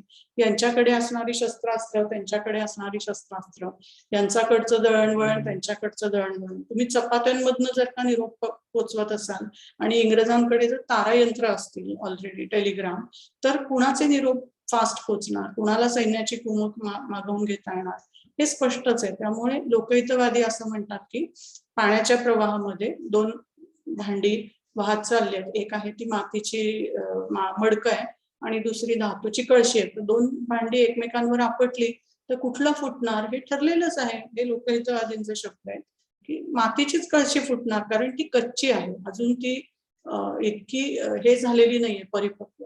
जसं आपण हळूहळू तंत्रज्ञान ह्या सगळ्या गोष्टी शिकायला लागलो, भारताच्या संस्कृतीमध्येही आपण ह्या गोष्टींचा अंगीकार केला आणि आज आपण जगामध्ये सॉफ्टवेअरच्या बाबतीमध्ये तरी डेफिनेटली अनेक मोठ्या राष्ट्रांच्या खांद्याला खांदा लावून उभा आहोत. म्हणजे तंत्रज्ञानात काही आपण कायमच मागे राहिलो असं नाही, पण तेव्हा ऑब्व्हियस आहे की आपल्याकडे ज्ञानाच्या किल्ल्या या इतक्या लिमिटेड लोकांच्या कमरेला होत्या की कशाचे शोध लावणं, मोकळीकीने विचार करणं ही गोष्ट आपल्याकडे 19व्या शतकापर्यंत शक्य नव्हती. त्यामुळे कालविपर्यास कोण करत असेल तर आपण तो समजून ओळखायचा की हा हे असं म्हणतात कारण त्यांना आता राष्ट्रीय गोष्टीमध्ये इंटरेस्ट आहे, राष्ट्रवाद या भावनेमध्ये इंटरेस्ट दाखवायचा आहे म्हणून ते असं बोलतात.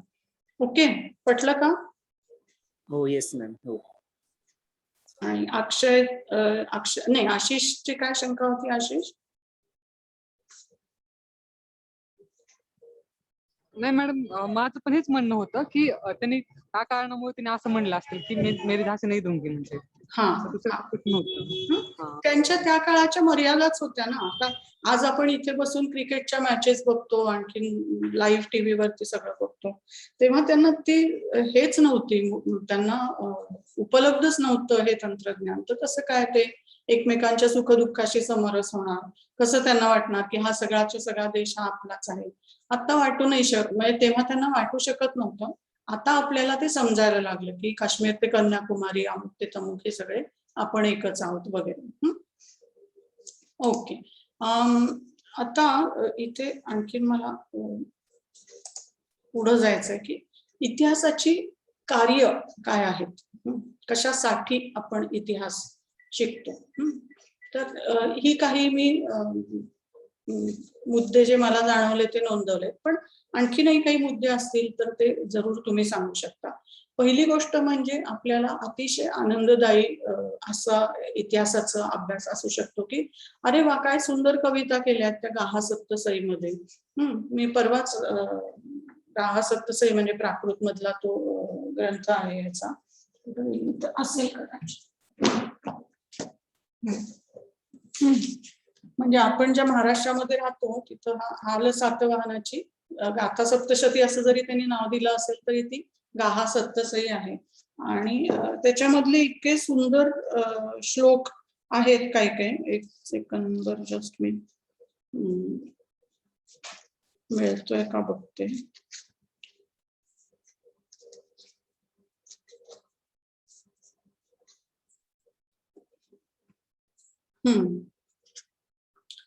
खोट्या शपथेबद्दल प्रेमाची कविता आहे अर्थात.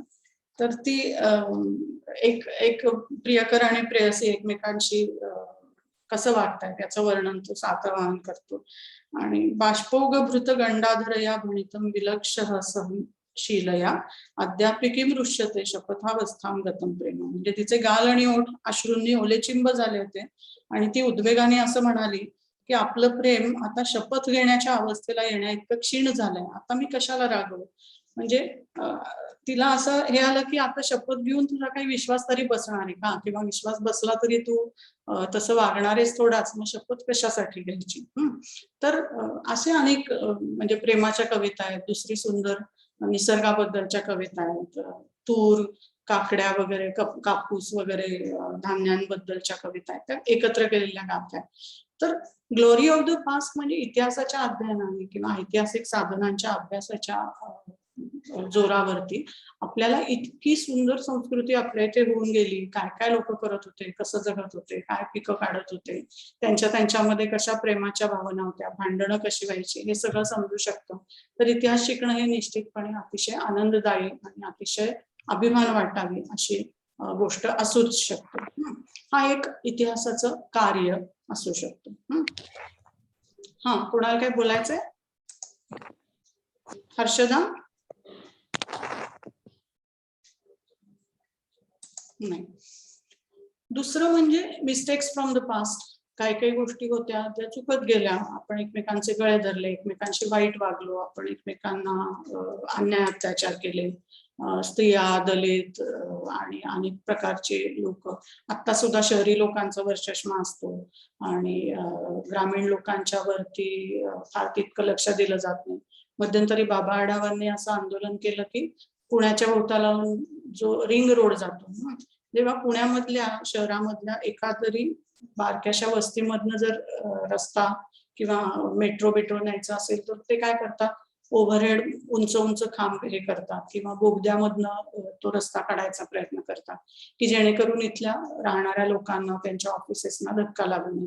मग त्यांचं बाबांचं म्हणणं असं होतं की मग गावाकडच्या लोकांना का बरं वेगळा नाही, आमची शेती आहे म्हणून तुम्ही आमच्या शेतावरनं सरळ रस्ते नेता, तिथनं का नाही तुम्ही ओव्हरहेड त्या मेट्रो सारखे खांब टाकून किंवा बोगद्यामधनं रस्ते का काढत नाही. तर ह्या अशा वेगवेगळ्या गतकालीन आपल्या चुका झालेल्या असतील धोरणात्मक समजा, तर त्या समजून घेऊ शकतो आपण इतिहासामधनं की बघा या अमुक धरणाच्या वेळेला पुनर्वसन केलेलं नव्हतं आणि मग एवढा प्रचंड विरोध झाला. तर आपण आता तसं केलं नाही पाहिजे. आपण चांगल्या पद्धतीने आधी पुनर्वसन, मग अशी हे म्हणाली तसं प्रतीक्षा मला वाटतं, आधी पुनर्वसन करायचं म्हणजे लोक कशाला विरोध करतात. मग काही लोक जसं आता कदाचित समृद्धी महामार्गाच्या बाबतीत आपण बघतोय की जर का इनफ लोकांना त्याची भरपाई मिळत असेल तर लोक स्वतःहून जागा सोडायला तयार होतात. त्यातही अर्थात अन्याय अत्याचार होतात. मध्यंतरी साधनेने त्या भटक्या विमुक्त मुलांच्या प्रश्नचिन्ह नावाच्या शाळेला कसं विस्थापित केलं त्याची कव्हर स्टोरी केली होती. मतीन पटेल मला वाटतं त्या शाळेचे संस्थापक. तर अशा चुका केल्या नाही पाहिजे आपण, हे आपल्याला इतिहासाच्या अभ्यासामधनं समजतं. तिसरा मुद्दा चेंजेस आणि बदल कसे कसे होत गेले आणि त्यातनं गोष्टी कशा परिणत होत गेल्या, इव्हॉल्व्ह होत गेल्या. जसं मी मगाशी तुम्हाला उदाहरण दिलं की माझी आजी होती ती 9वारी साडी नेसत होती, आई 5वारी साडी नेसते, मी सलवार कमीज घालते, तुम्ही मुली असता त्या जीनची पॅन्ट आणि काय कुर्ते घालता, आणखीन त्याच्या पुढच्या मुली असतील त्या आणखीन काय जे कम्फर्टेबल असेल ते घालतील. हे बदल आहेत, ह्याच्यामध्ये काही आधी आपण खूप प्रगती झाली किंवा अरे संस्कृती रसा कळायला गेली असं म्हणण्यामध्ये काही पॉइंट नाही. जस्ट बदल त्या काळानुरूप झालेले बदल आहेत. या बदलांचा सुद्धा आपण आढावा निश्चितपणे इतिहासाच्या अभ्यासाने घेऊ शकतो की पूर्वी कसं लोक समजा नांगराने शेती करत होते, आता ट्रॅक्टरने शेती करतायत. ही तंत्रज्ञानामधले बदल असतील, दळणवळणामधले बदल असतील, जसं आपण आता 1857चं उदाहरण घेतलं की एकीकडे लोक चपात्यांमधनं निरोप देत आहेत आणि दुसरीकडे लोक तारायंत्राने निरोप देत आहेत. तर कधी कधी त्याच्यामध्ये खूप प्रचंड प्रगती झालेली असते, कधी अधोगती झालेली असते. पूर्वी लोक एकमेकांना समजून घ्यायचे, सहानुभूती असायची, करुणा असायची. आता पलीकडे माणूस मरून पडला, बुडायला लागला तर आपण मोबाईलने त्यांचं शूटिंग करतो. म्हणजे ही अधोगती सुद्धा झालेली आहे आपली. आणि बाबतींमध्ये नुसते बदल झाले. या सगळ्या बदलांचा कॉन्स्टंट असणाऱ्या म्हणजे सातत्याने घडत असणाऱ्या बदलांचा आपण इतिहासामध्ये अभ्यास करू शकतो. हे त्याचं एक कार्य आहे. चौथी गोष्ट अशी की हा जो काही आपल्याला वारसा मिळाला आहे, उदाहरणार्थ मी आता हे गाथा सप्तसाईचं गाहा सप्तसाईचं पुस्तक सांगितलं. आपल्या इथे अजिंठा एलोरा सारख्या, लोणार सारख्या वर्ल्ड हेरिटेज साइट्स आहेत. तर ह्या हेरिटेज म्हणजे मिळालेला जो वारसा आहे त्याची आपण जबाबदार पद्धतीने वापर करावा आणि पुढच्या पिढ्यांना तो हस्तांतरित करावा, याची जाणीव आपल्याला इतिहासामुळे होते. जसं की आपली, तुम्ही आता कॅम्पसवरती आलात की तुम्हाला कळेल, आपली मेन बिल्डिंग आहे ती यंदा 150 वर्ष पूर्ण होत आहेत तिला. तर अनेक काळ असं होतं की ही मेन बिल्डिंग काय आहे, जुनं काहीतरी गव्हर्नरचा बंगला होता, दगडी बिल्डिंग आहे, सुंदर आहे, इंग्रजांच्या काळातली, एवढंच माहित होतं. परंतु मध्ये आता 2-3 वर्षांपूर्वी आम्हाला जेव्हा व्हीसी सरांनी सांगितलं की आपण इथे हेरिटेज वॉक घेऊयात, आपण वारसा एक काय म्हणूया तिथली शतपावली करूयात वारसा बघत बघत. तर त्या निमित्ताने आम्ही जेव्हा खणलं तेव्हा लक्षात आलं की अरे ही बिल्डिंग कधी सुरू झाली, तिचं बांधकाम किती पैसे लागले, त्याच्यासाठी काय काय चर्चा झाल्या होत्या, पार्लमेंटमध्ये टीका कशी झाली, एवढी ग्रँड बिल्डिंग बांधायला पैसे कुठून आले आपल्याकडे.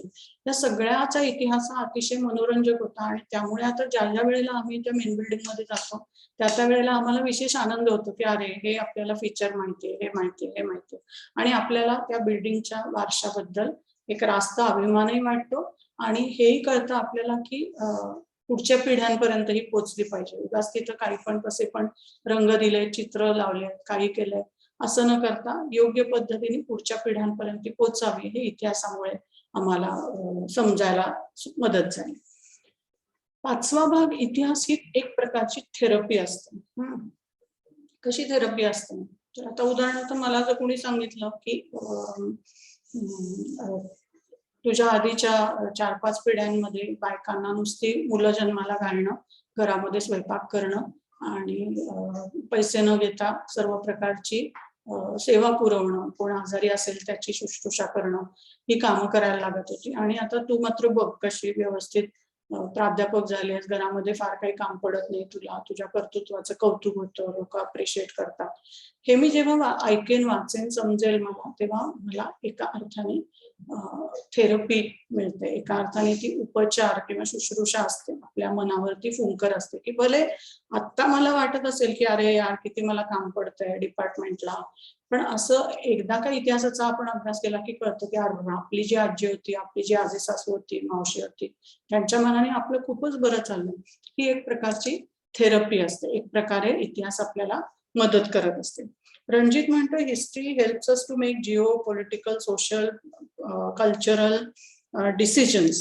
Point of heritage is already mentioned there. I guess it includes all that is history, facts, informative context, and important preservation and carry forward information. Yes, हे जे रणजित म्हणतोय तसे राजकीय निर्णय असतात, जॉग्राफिकल निर्णय असतात, पॉलिसी डिसिजन्स, सांस्कृतिक निर्णय असतात, ते घेताना निश्चितपणे आपल्याला इतिहासाची मदत होते. म्हणजे मी रिस्पॉन्सिबल जेव्हा म्हणत होते तेव्हा त्याचा तोच अर्थ आहे की असं करत गेलं की सगळंच जे भूतकालीन आहे ते आपण ठेवत गेलो तर आपल्याला नवी संस्कृती बांधायला, उभी करायला जागाच राहणार नाही, सगळीकडे थडगीच थडगी राहते.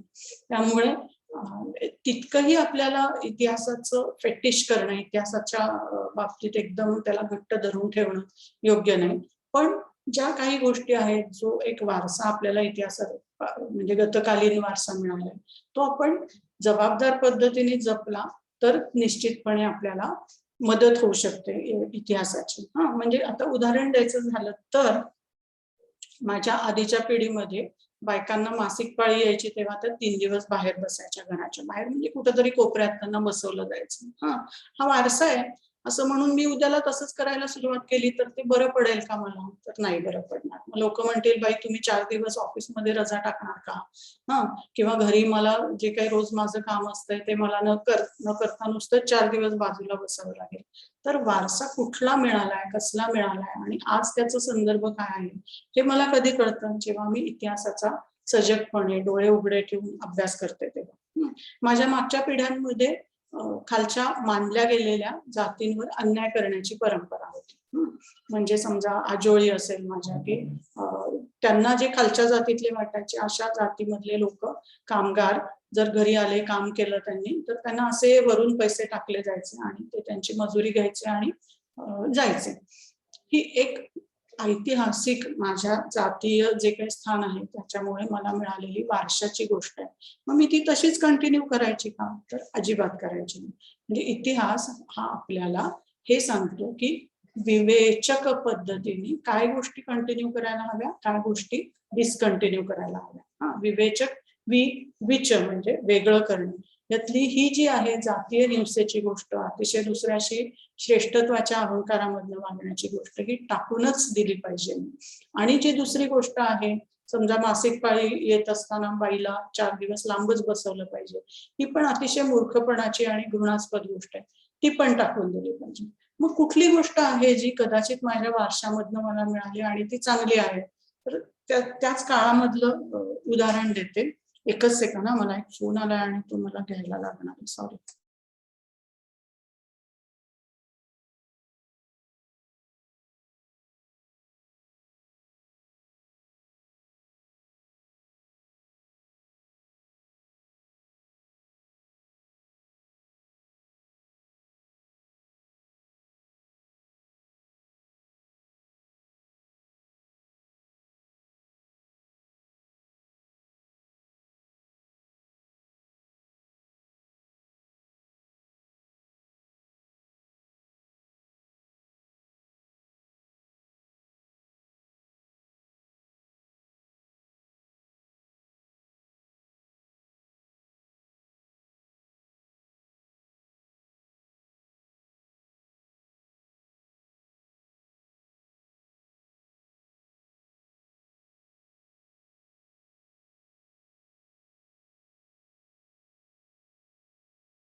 हा, तर सॉरी मध्येच टीचिंग युनिट त्याच्यामुळे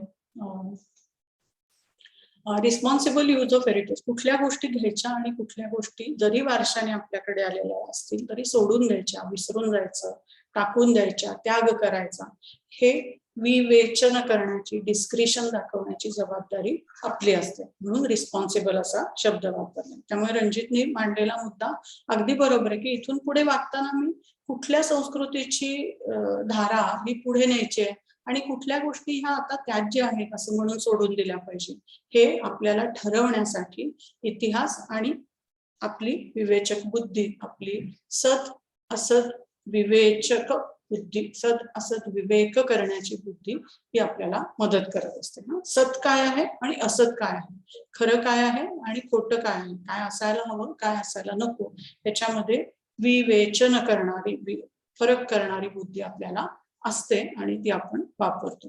तर रिस्पॉन्सिबल यूज ऑफ हेरिटेज झालं, हिस्ट्री एज थेरपी झालं. फुंकर घातली जाते इतिहासामुळे आपल्या दुःखावरती की भले पूर्वी माझ्याकडे असा वारसा असेल की माझे पूर्वज असं त्यांना ज्या जातीचे लोक खालचे वाटायचे त्यांच्याशी वाईट वागले असतील आणि बायकांशी असं वागले असतील, पण आता ची परिस्थिती बघता मला असं दिसतं की ज्या घरामध्ये मी आता राहते तिथे असं कोणी वागत नाही किंवा कोणी तशा भावना लोकांच्या बद्दल ठेवत नाही.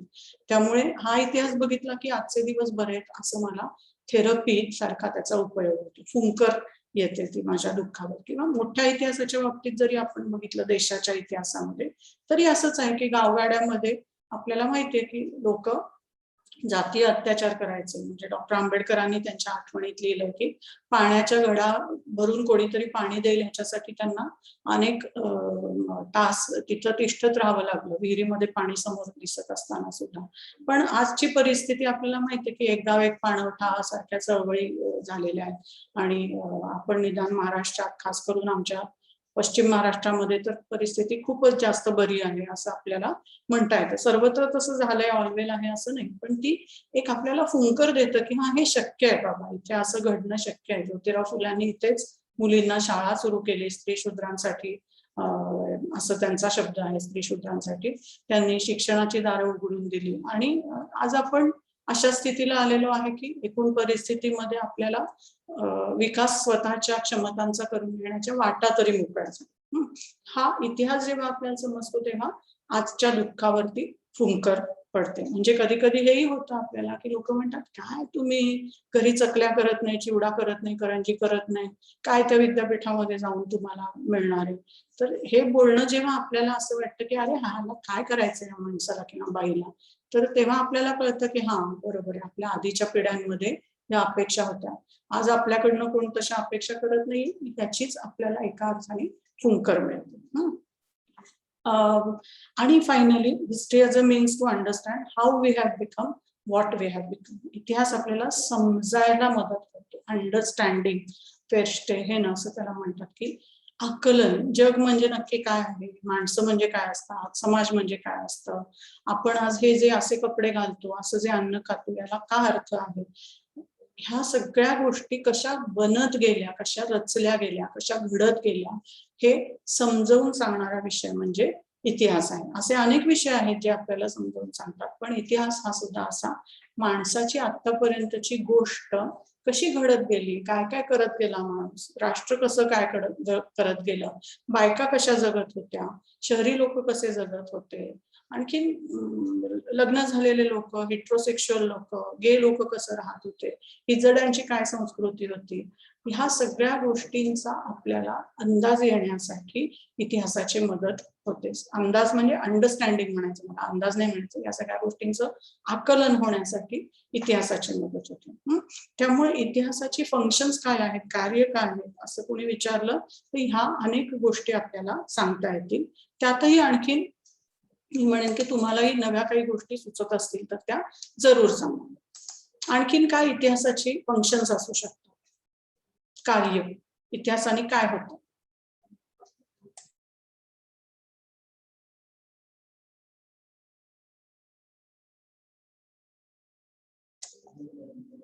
काय फरक पडतो इतिहास शिकल्यामुळे, उपयोग काय होतो इतिहासाचा.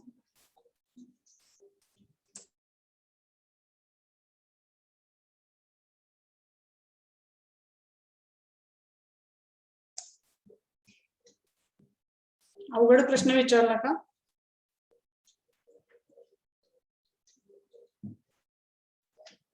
बाईंना म्यूट वरती टाकून सगळे निघून गेलेत आपापल्या उद्योगाला.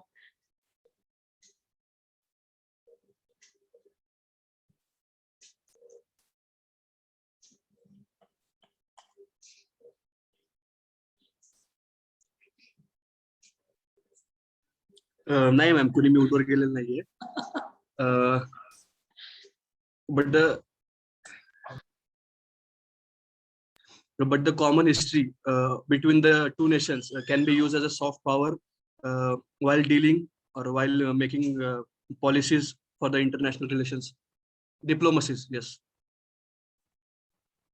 Yes, definitely. म्हणजे जेव्हा आपल्याकडे कोणी राष्ट्राध्यक्ष येतात किंवा जेव्हा आपण दुसऱ्या देशांशी बोलत असतो तेव्हा डेफिनेटली आपण त्यांचे आणि आपले कसे संबंध चांगले राहिलेत इतिहासामध्ये किंवा कसेही थोडे थोडे जरी त्याचे उल्लेख असतील तरी ते मुद्दाम हायलाइट करतो. की समजा चीनचे राष्ट्राध्यक्ष येणार असतील तर मग आपण कालिदासाच्या लिखाणामधले ते चीनाशुकाचे उल्लेख दाखवू किंवा आणखीन काही सिल्क रूटच्या गोष्टी असतील त्या सांगू किंवा आणखीन पाकिस्तानचे येणार असतील तर तेव्हा खास त्यांच्या पूर्वजांच्या घरी त्यांना व्हिजिट करण्याची आपण हे उपलब्ध करून देतो. तुम्हाला आठवत नसेल पण माहित असेल, जनरल मुशर्रफांचं घर इथे होतं आणि ते खास करून तिकडे गेले किंवा वाजपेयी जेव्हा तिकडे गेले होते बसनी. तर डेफिनेटली अनेक विविध राष्ट्रांची, नेल्सन मंडेला इथे आलेले होते, ते आधी माणसं की पहिल्यांदा महात्मा गांधींच्या ह्याला आश्रमाला भेट देतात.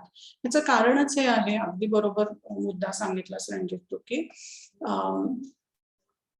इतिहास हा आपल्याला वर्तमानाशी पूल बांधायला मदत करतो, की आमचं तुमचं पूर्वी फार छान होतं बरं का, त्यामुळे आताही आपण इथून पुढे चांगलं राहू शकतो, एकमेकांची चांगल्या सद्भावनेने वागू शकतो, काही पुढचे डिसिजन्स घ्यायचे असतील, सहकार्य करायचं असेल तर ते करू शकतो.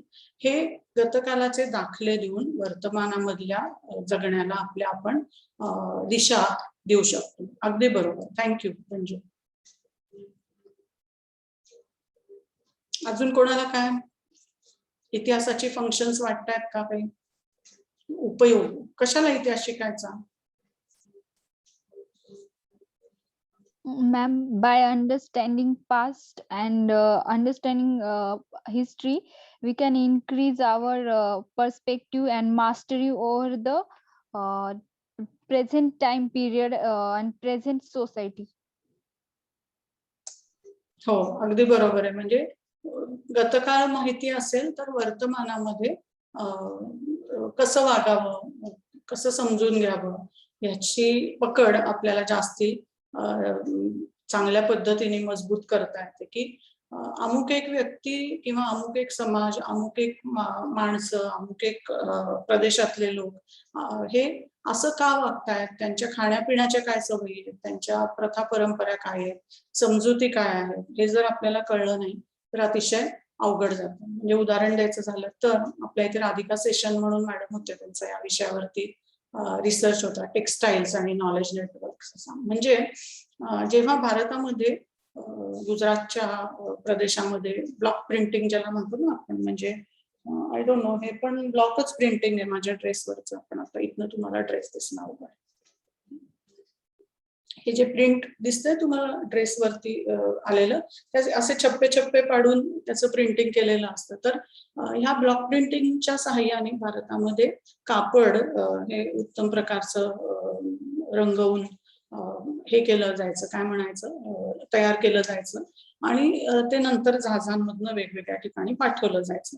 तर आता जसं प्रतीक्षा म्हणाली की एखाद्या समाजाचा भूतकाळ काय आहे हे जर समजलं तर आपल्याला आजच्या गोष्टींना आकलनाला बळकटी येते, चांगली पकड वास्तवावरती घेता येते. तर जेव्हा ही लोक फॉर एक्झाम्पल इंडोनेशियामध्ये कापड काय म्हणायचं एक्सपोर्ट करायची, एक्सपोर्ट हा आजचा शब्द आहे, पण तेव्हा ते जहाजामध्ये भरून माल विकण्यासाठी व्यापाराला पाठवायचे, तेव्हा त्यांच्या लक्षात आलं की एका विशिष्ट डिझाईनची कापडही त्या प्रदेशामधले लोक विकत घेत नाही. मग त्यांनी जरा ज्ञान मिळवण्याचा प्रयत्न केला, त्यांचं गतकालाचं ज्ञान, आणि लक्षात आलं की विशिष्ट प्रकारचं कापड किंवा विशिष्ट प्रकारचा रंग हा तिथे समाजाच्या विशिष्ट वर्गांनीच वापरायचा असं बंधन होतं. आणि जसं उदाहरणार्थ चीनमध्ये आपल्याला माहिती की लाल हा रंग फक्त राजघराण्यातल्याच लोकांसाठी हा राखीव मानला जायचा एकेकाळी.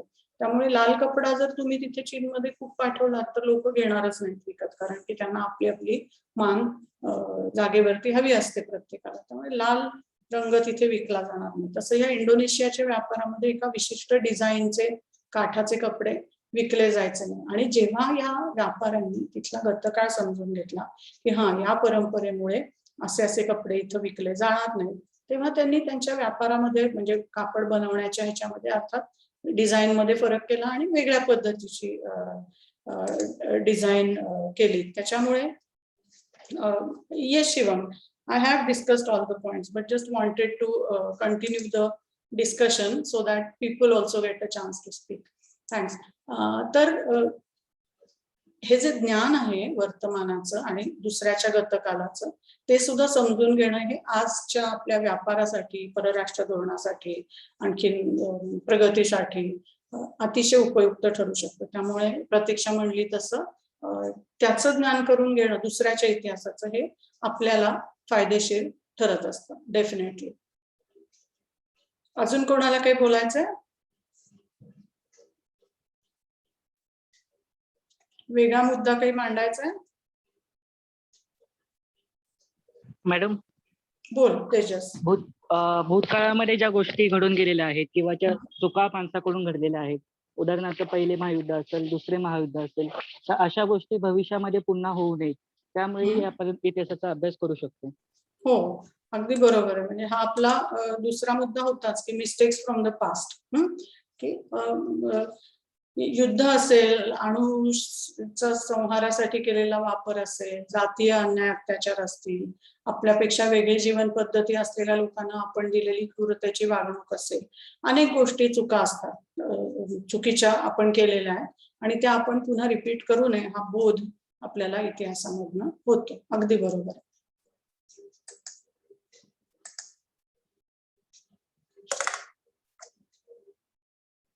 ओके, ठीक आहे. आणि जर कोणाला काही म्हणायचं नसेल तर इथे आपण ह्या आजच्या टॉपिकचं डिस्कशन थांबवूया. सॉरी हा, कोणतरी चॅट मध्ये काहीतरी. Can you tell us a little bit about the building if there is no problem? Which building? Main building? Yes ma'am. हा, मेन बिल्डिंग का? तुम्हाला खरं तर त्याची फिल्म दाखवायला पाहिजे. 12:40 झालेत ना. मला 1 मिनिट दिलं तर मी सर्च करेन आणि तुम्हाला फिल्मही दाखवेन आणि हे पण करेन. देऊ का? Yes, yes. मी 1 मिनिट फक्त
And this is the answer. A specially engineered patented material that's proven to move your teeth more precisely दिसतंय? and more comfortably than ordinary alignment. आणि बाकी पुण्यातून पुण्याच्या सावित्रीबाई फुले पुणे विद्यापीठात आज एका हेरिटेज वॉच बॉक्सचं आयोजन करण्यात आलं. आताची विद्यापीठाची मुख्य इमारत म्हणजे त्यावेळेच्या मुंबई प्रांताच्या गव्हर्नरचा पुण्यातला बंगला होता. बंगल्यासमोरील बागेखालून गव्हर्नरचं जेवण तयार होणाऱ्या मुक्काखान्यापर्यंत जमिनीखाली एक भुयार तळी बांधण्यात आलं. गव्हर्नरचं जेवण गरम गरम त्याच्या डायनिंग टेबल पर्यंत पोहोचवता यावं यासाठी या बोगद्याची निर्मिती तेव्हा करण्यात आली होती. हेरिटेज वॉकच्या माध्यमातून लोकांना आतापर्यंत अज्ञात असलेला हा इतिहास उलगडण्याचा प्रयत्न करण्यात आला.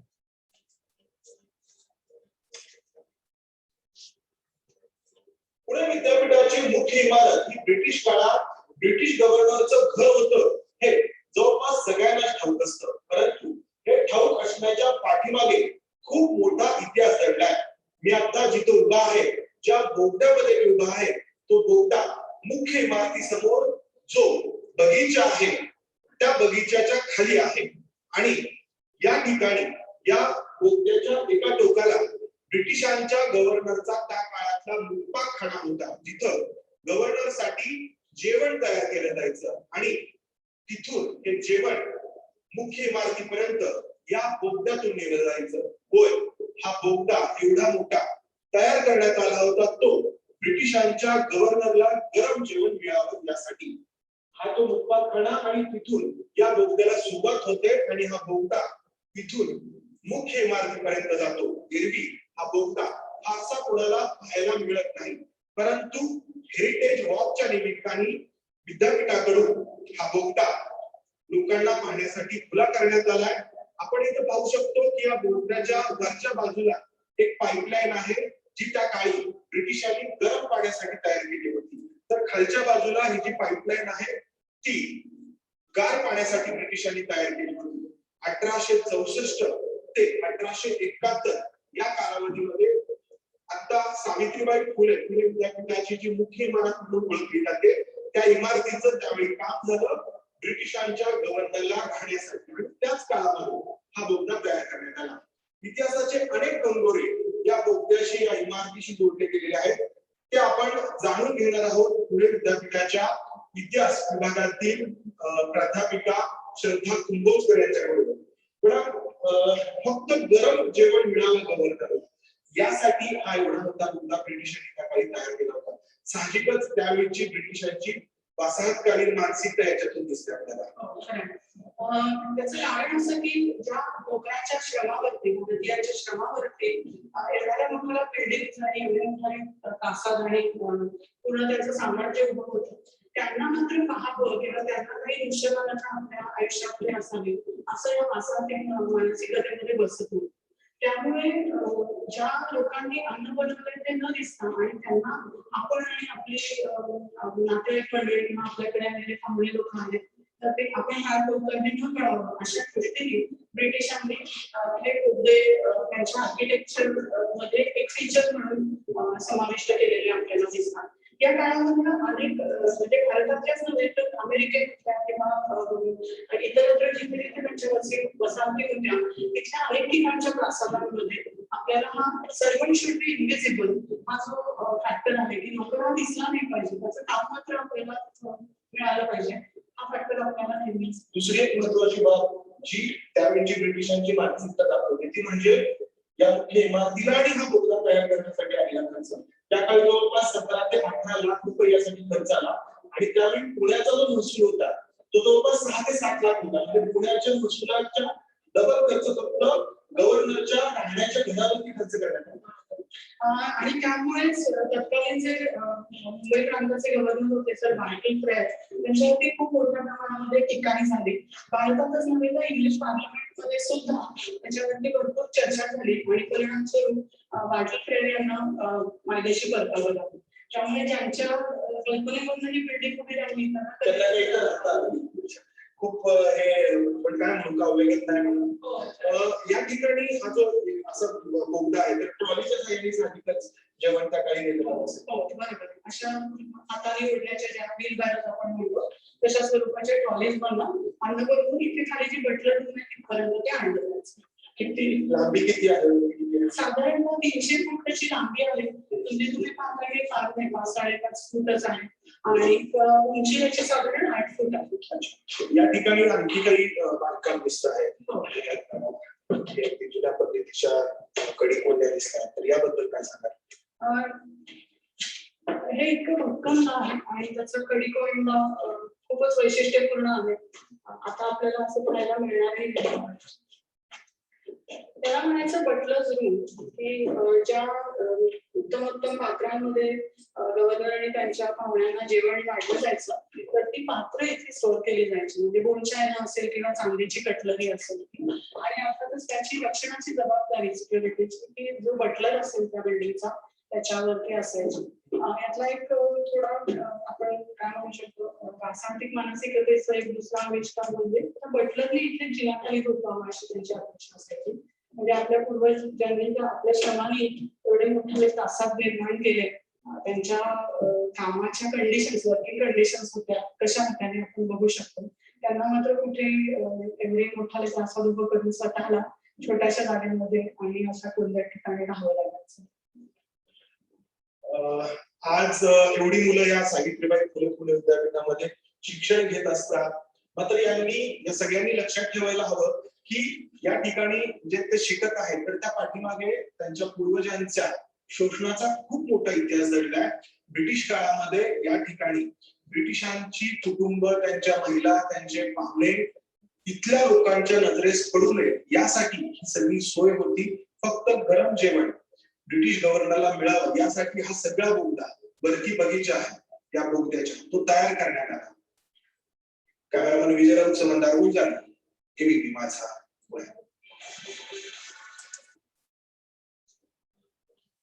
Go Rally offers hosting the अशी छोटी तेव्हा हेरिटेज वॉकच्या वेळेला लोक आले होते त्यांनी फिल्म केली होती म्हणजे दिली. पण आणखीन दुसरी चांगल्या पद्धतीने केलेली पण फिल्म आहे. तुम्ही आपली युनिपुणेची जर वेबसाईट पाहिली शेअर करता ठीक जाऊ आपण.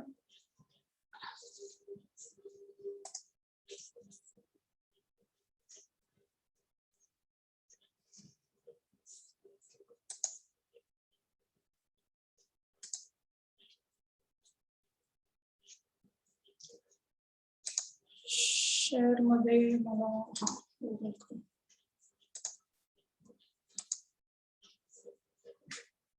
ही जी आपली वेबसाईट आहे ना त्याच्यामध्ये अबाउट अस किंवा कशामध्ये तरी तुम्हाला ती फिल्म असायला हवी.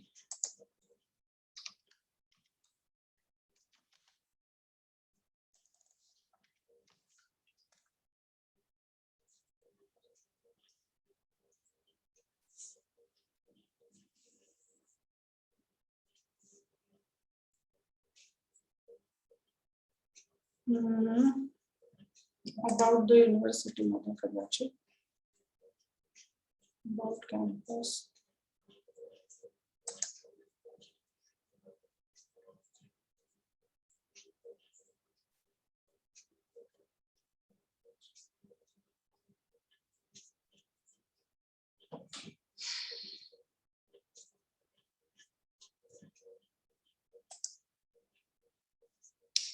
हा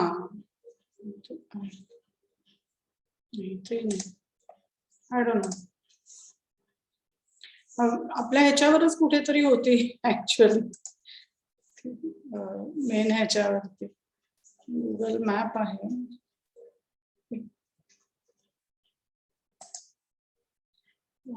हा स्क्रीन दिसतोय तुम्हाला माझा main screen. Yes ma'am. Yes ma'am दिसतो. ही मेन बिल्डिंग आहे आपली आणि अशी छान त्याला बाग आहे आणि इकडे आपण आतमध्ये पण जाऊ शकतो आणि इथे वरती माझा कर्सर जिथे दिसतो इथे एक छोटी टेरेस आहे. इकडे पण वरती टेरेस आहे. इथपर्यंत आपण जाऊन बघू शकतो. इकडे या बाजूला आता जिथे माझा कर्सर आहे एकदम आतल्या साईडला तिथे VC सरांचं ऑफिस आहे आणि या इथे हे जे 3 असे कमानी दिसत आहेत इथे ज्ञानेश्वर सभागृह म्हणून हॉल आहे. तिथे ते मोठं प्रचंड झुंबर तुम्ही कदाचित पाहिलं असेल तर मोठी झुंबर असलेला हॉल आहे. तो जुन्या काळामधली झुंबर आहे त्याच्यात आणि बाकी काय हे इथे तुम्हाला कदाचित प्रत्येक ठिकाणी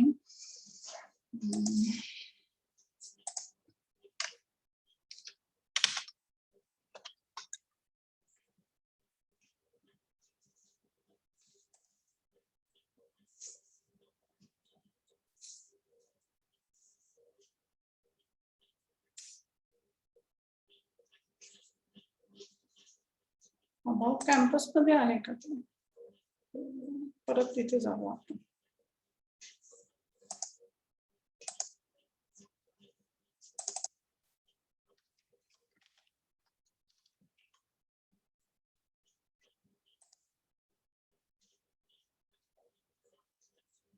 त्याच्यामध्ये तुम्हाला म्हणजे वेगवेगळ्या पर्स्पेक्टिव्हनी तर ते दिसतातच फोटो आणि ती एक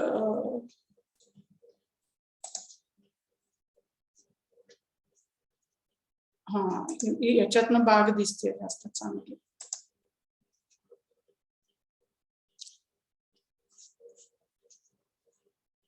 आज कदाचित जेव्हा तुमचं इंडक्शन होईल ना तर त्या इंडक्शन मध्ये मोस्ट लाईकली ते तुम्हाला दाखवतील असं मला वाटतंय. ती फिल्म आहे कुठंतरी तुम्ही व्हिडिओज मध्ये सर्च करून पहा.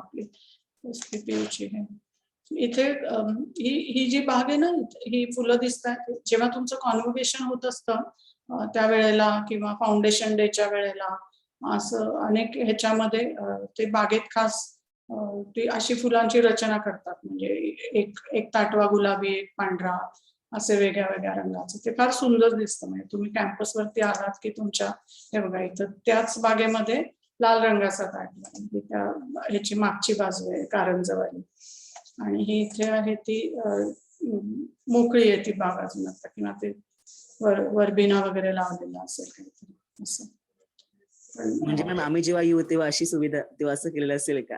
हो डेफिनेटली.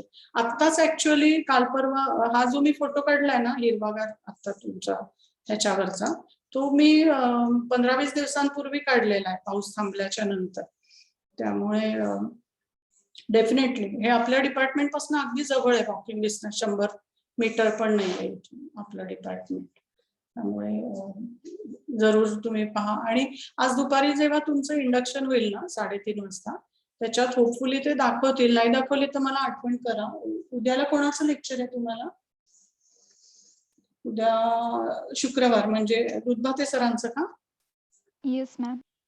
त्यांना सांगेन मी, ती फिल्म सरांना देते किंवा तुम्हाला ग्रुपवरती शेअर करेन, पण बडबड करताना ती पाहणं याच्यात आणखीन मजा असते अर्थात. बघू मी काय करता येईल ते. नक्की मी तुम्हाला ती शेअर करते फिल्म. आणि आता लवकरात लवकर तुम्ही येण्याचा प्रयत्न तर करा. डबल डोस झालेत का बऱ्याच जणांचे? मॅम डोसेस कम्प्लिटेड पण हॉस्टेल स्टार्ट होत नाही.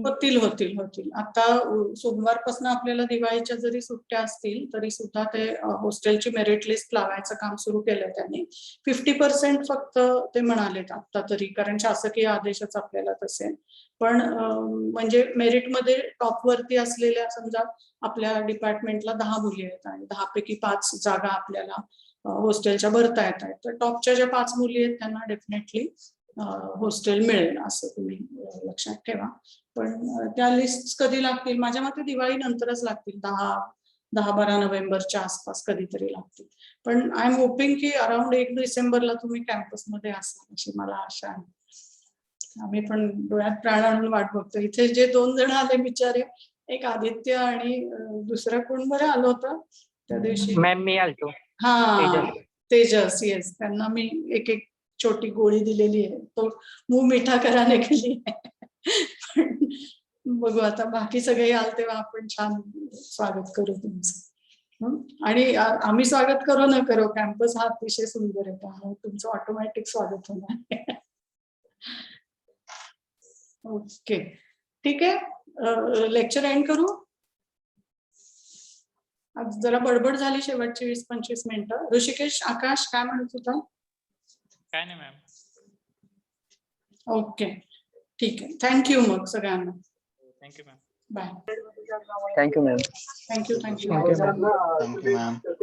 Bye, thanks.